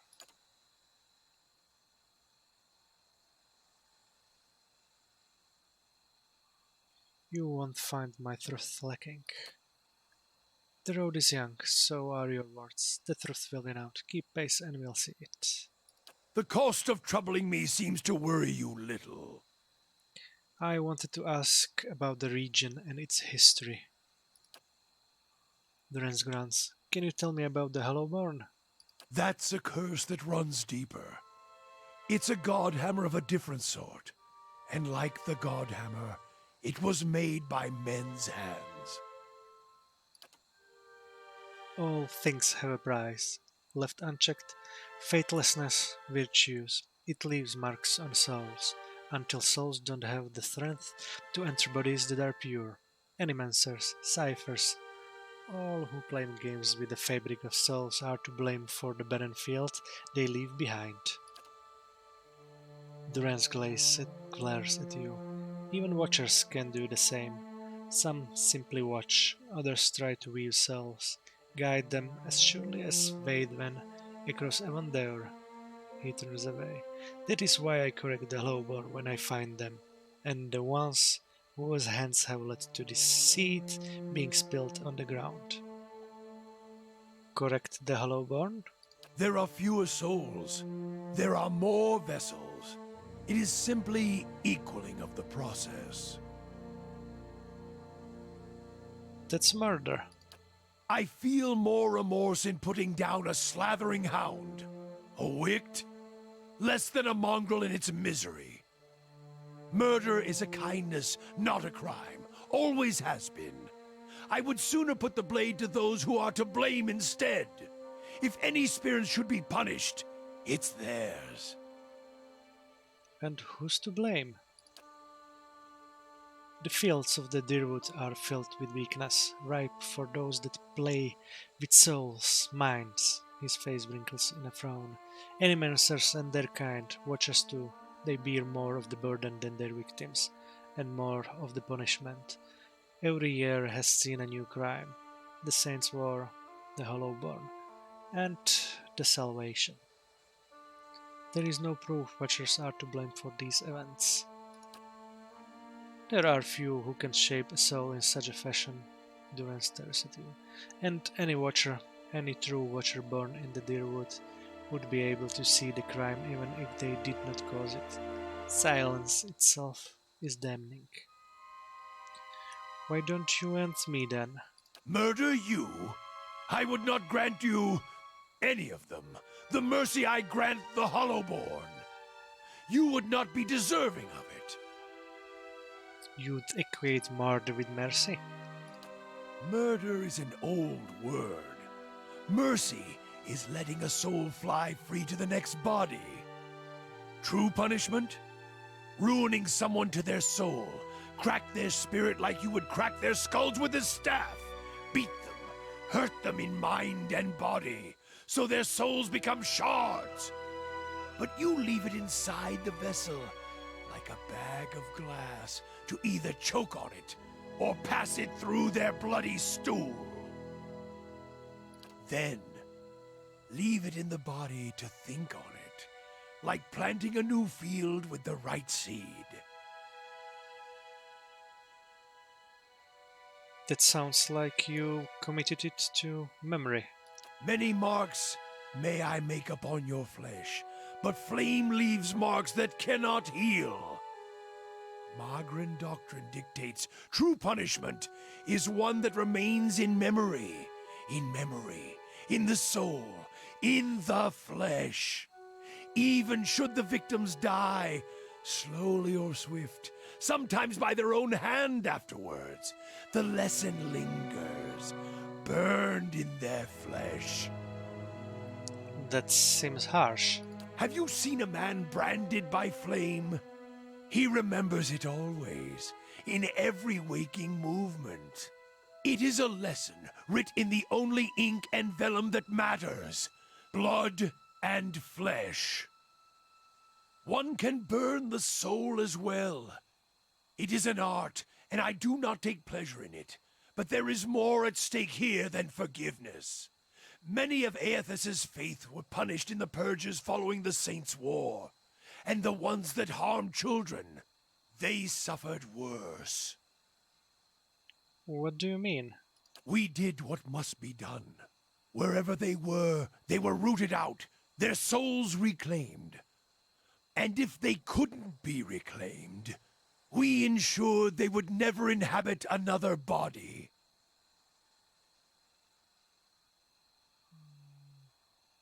I wanted to ask about the region and its history. Keep troubling me, and I may extend the tithe bowl for each question. Enough questions for now. Let the road keep us until the next campfire. Oh?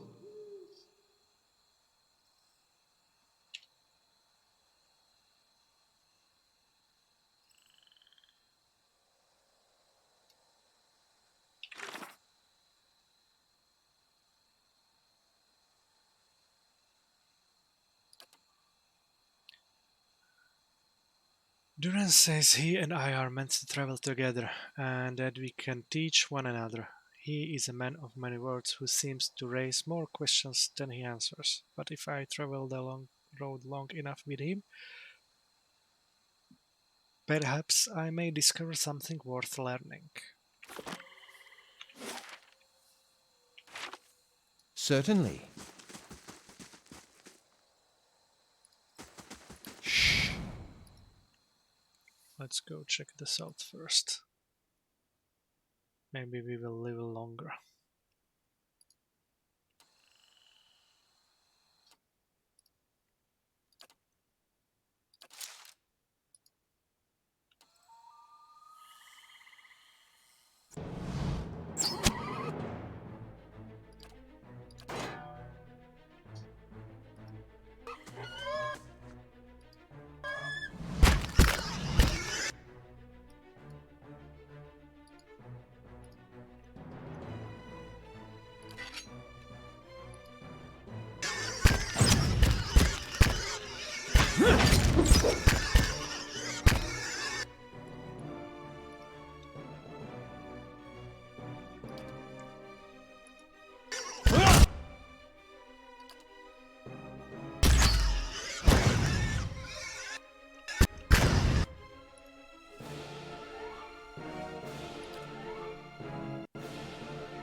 Certainly.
What?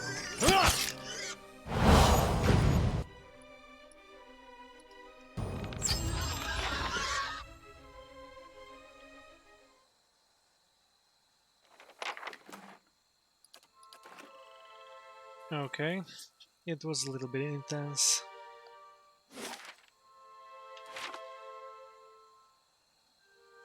But it's easier Certainly. to have a priest now. To whispers and shadows.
Forest troll. Mm.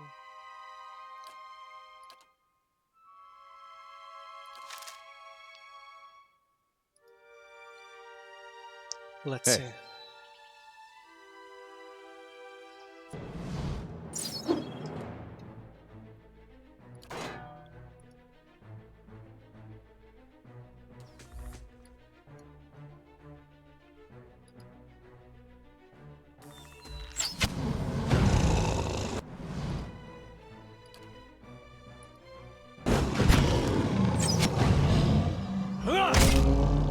That's it!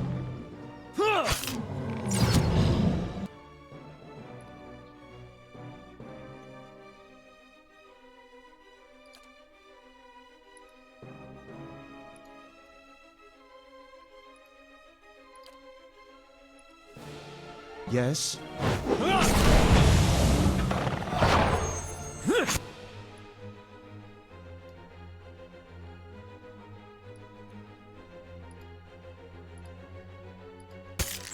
That's it!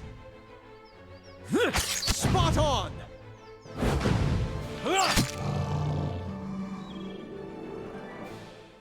Good.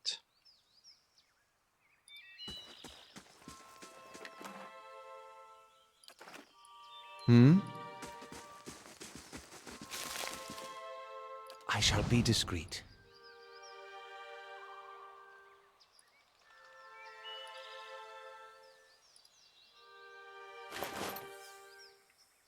Fulvano's amulet.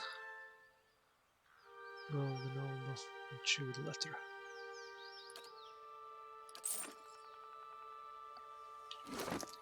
What's the letter? Is the one.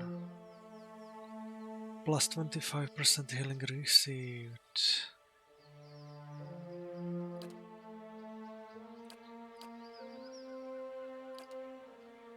I think that's the best for the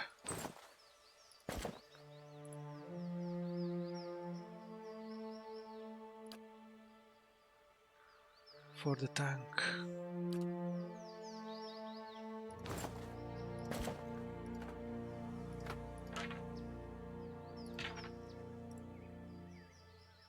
This piece of parchment is torn and flecked with blood and troll spittle. What little of it remains reads, worried he may have come to harm. Once I reach Defiance Bay, I will hire guides to take me back west in safety and see if we cannot find Fulvano. At present, I regret my eagerness to be away from Gilded Way. It is very dark.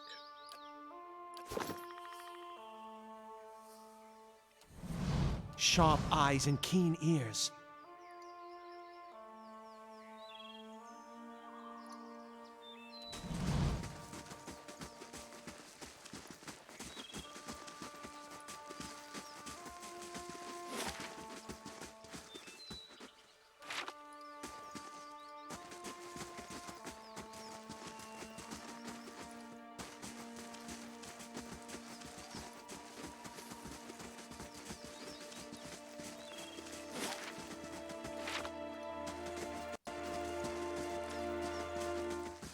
Sharp eyes and keen ears.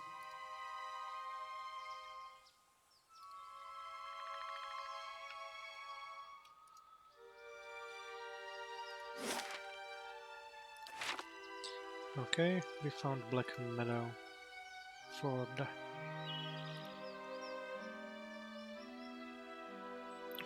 the blacksmith quest. And there, that one.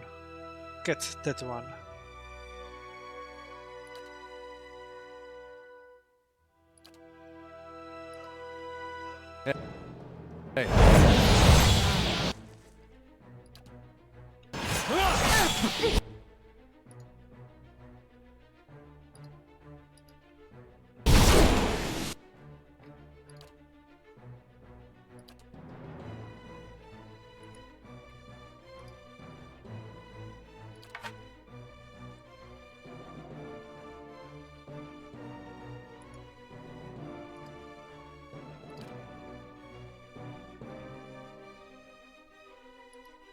Spot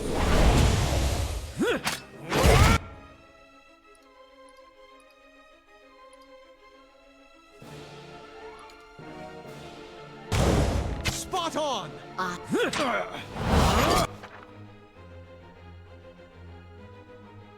Uh-oh.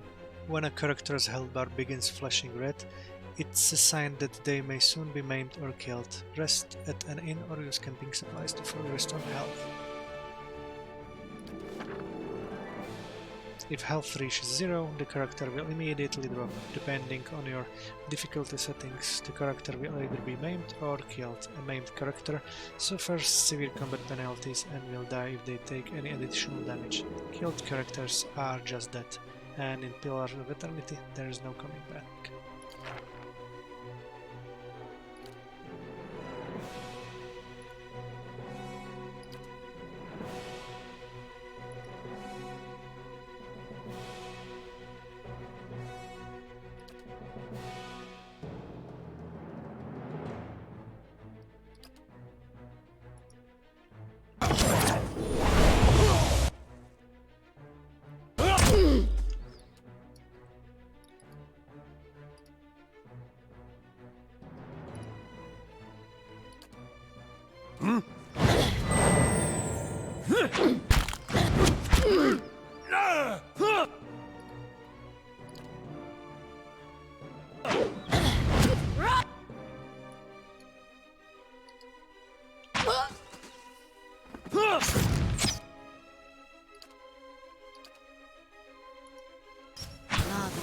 Beyond seek!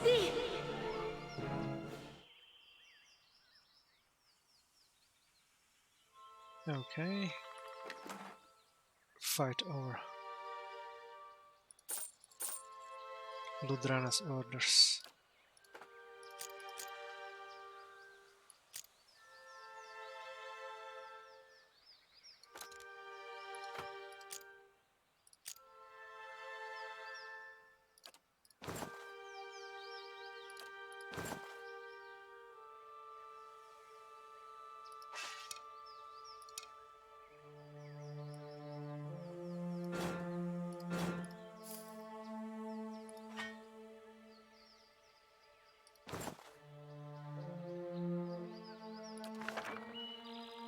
You found a new grimoire. Grimoires often contain spells that your wizard may not know.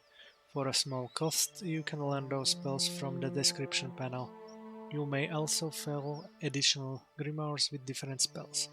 Place them in your wizard's quick item slots to switch them, but be careful. Switching grimoires will temporarily lock wizards out of spellcasting for several seconds.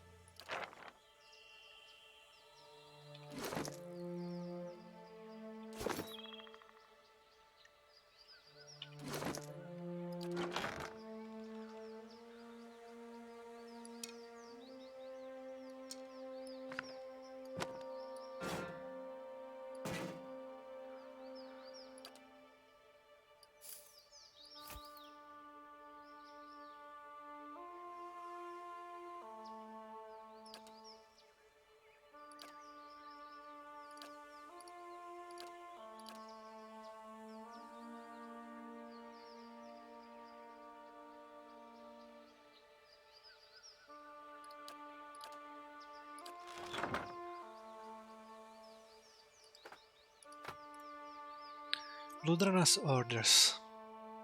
It seems I have no choice but to provide you with instructions. Redrick forces are spread thin, and the road through the wilds to the south Argilded Vale lies unguarded. Given these favorable circumstances, I am sure that even you can manage to handle a peasant or two. The archers tell me that Kol's men made south after their escape. If you should happen to retrieve one of their numbers, I may be convinced to forgive your previous mistakes. For the last time, you are to keep clear of Defiance Bay. Know that if you cannot be trusted to acquire a useful specimen with even a modicum of discretion, I have no qualms whatsoever about using what materials I have at my disposal instead.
200 copper. Ouch. Okay, I use it for later time.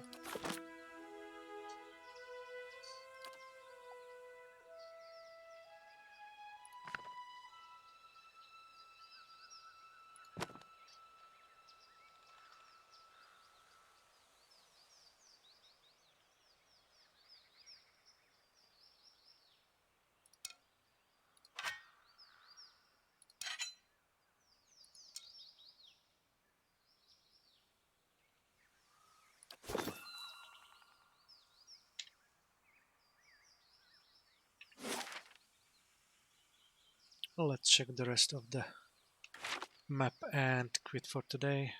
Hmm? Margaren's fire casts light in dark places.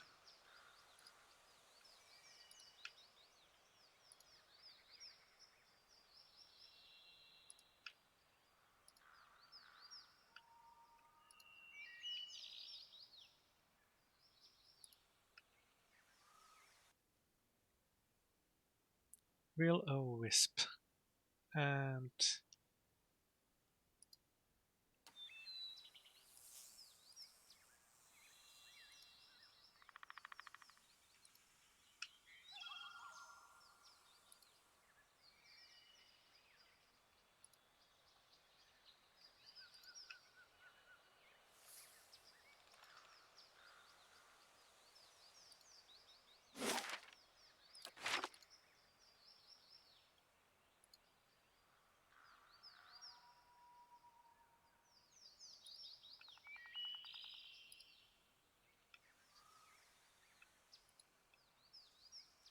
let's try to fight it.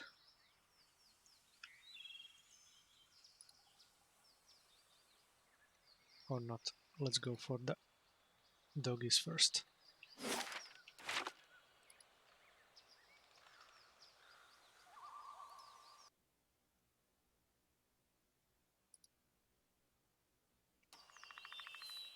Hey, What?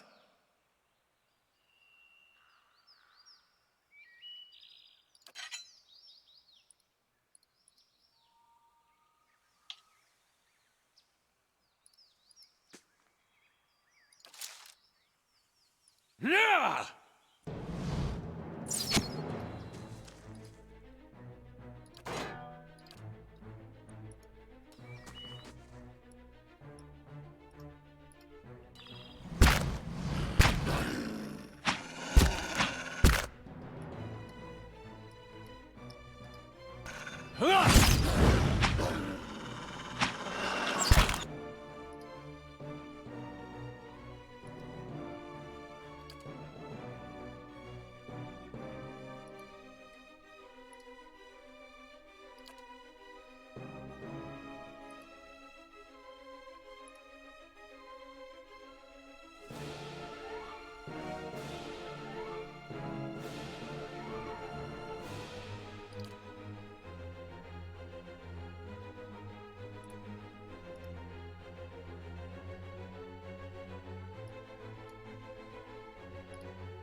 That's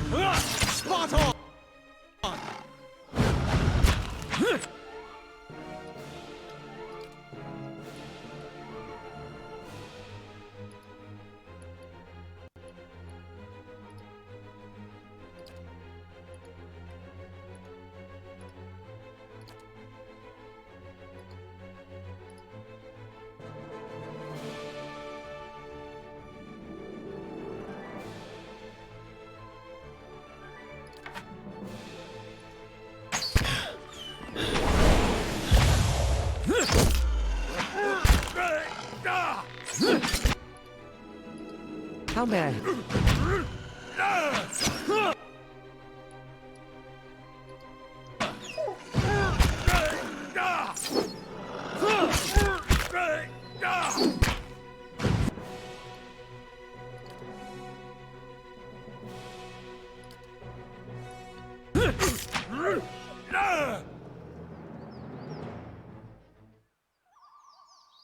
Okay, the big bad wolves are now down.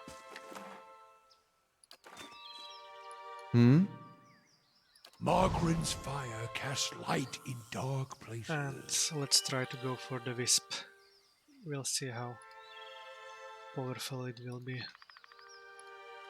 But let's check the surroundings first.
Confused.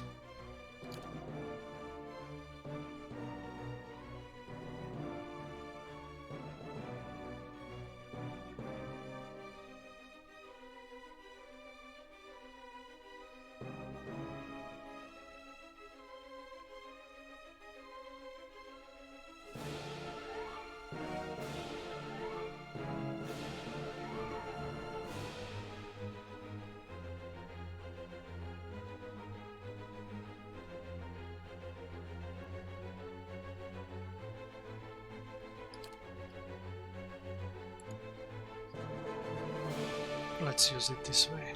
What?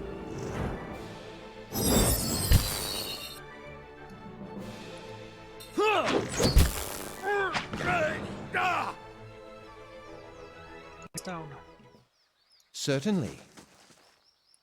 No drop? No.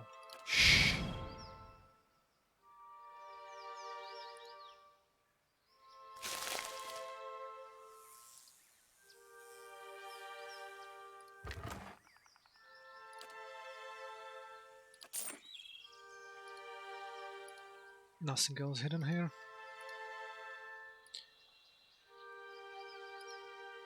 Okay, so I think that's it for today. I will go inside the small hut in the next episode.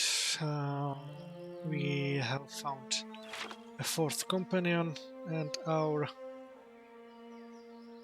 fighter is getting really bad, so I think the next visit will be the Gilded Well to get a little bit of sleep, and then we will continue to the south to Anslug's Compass.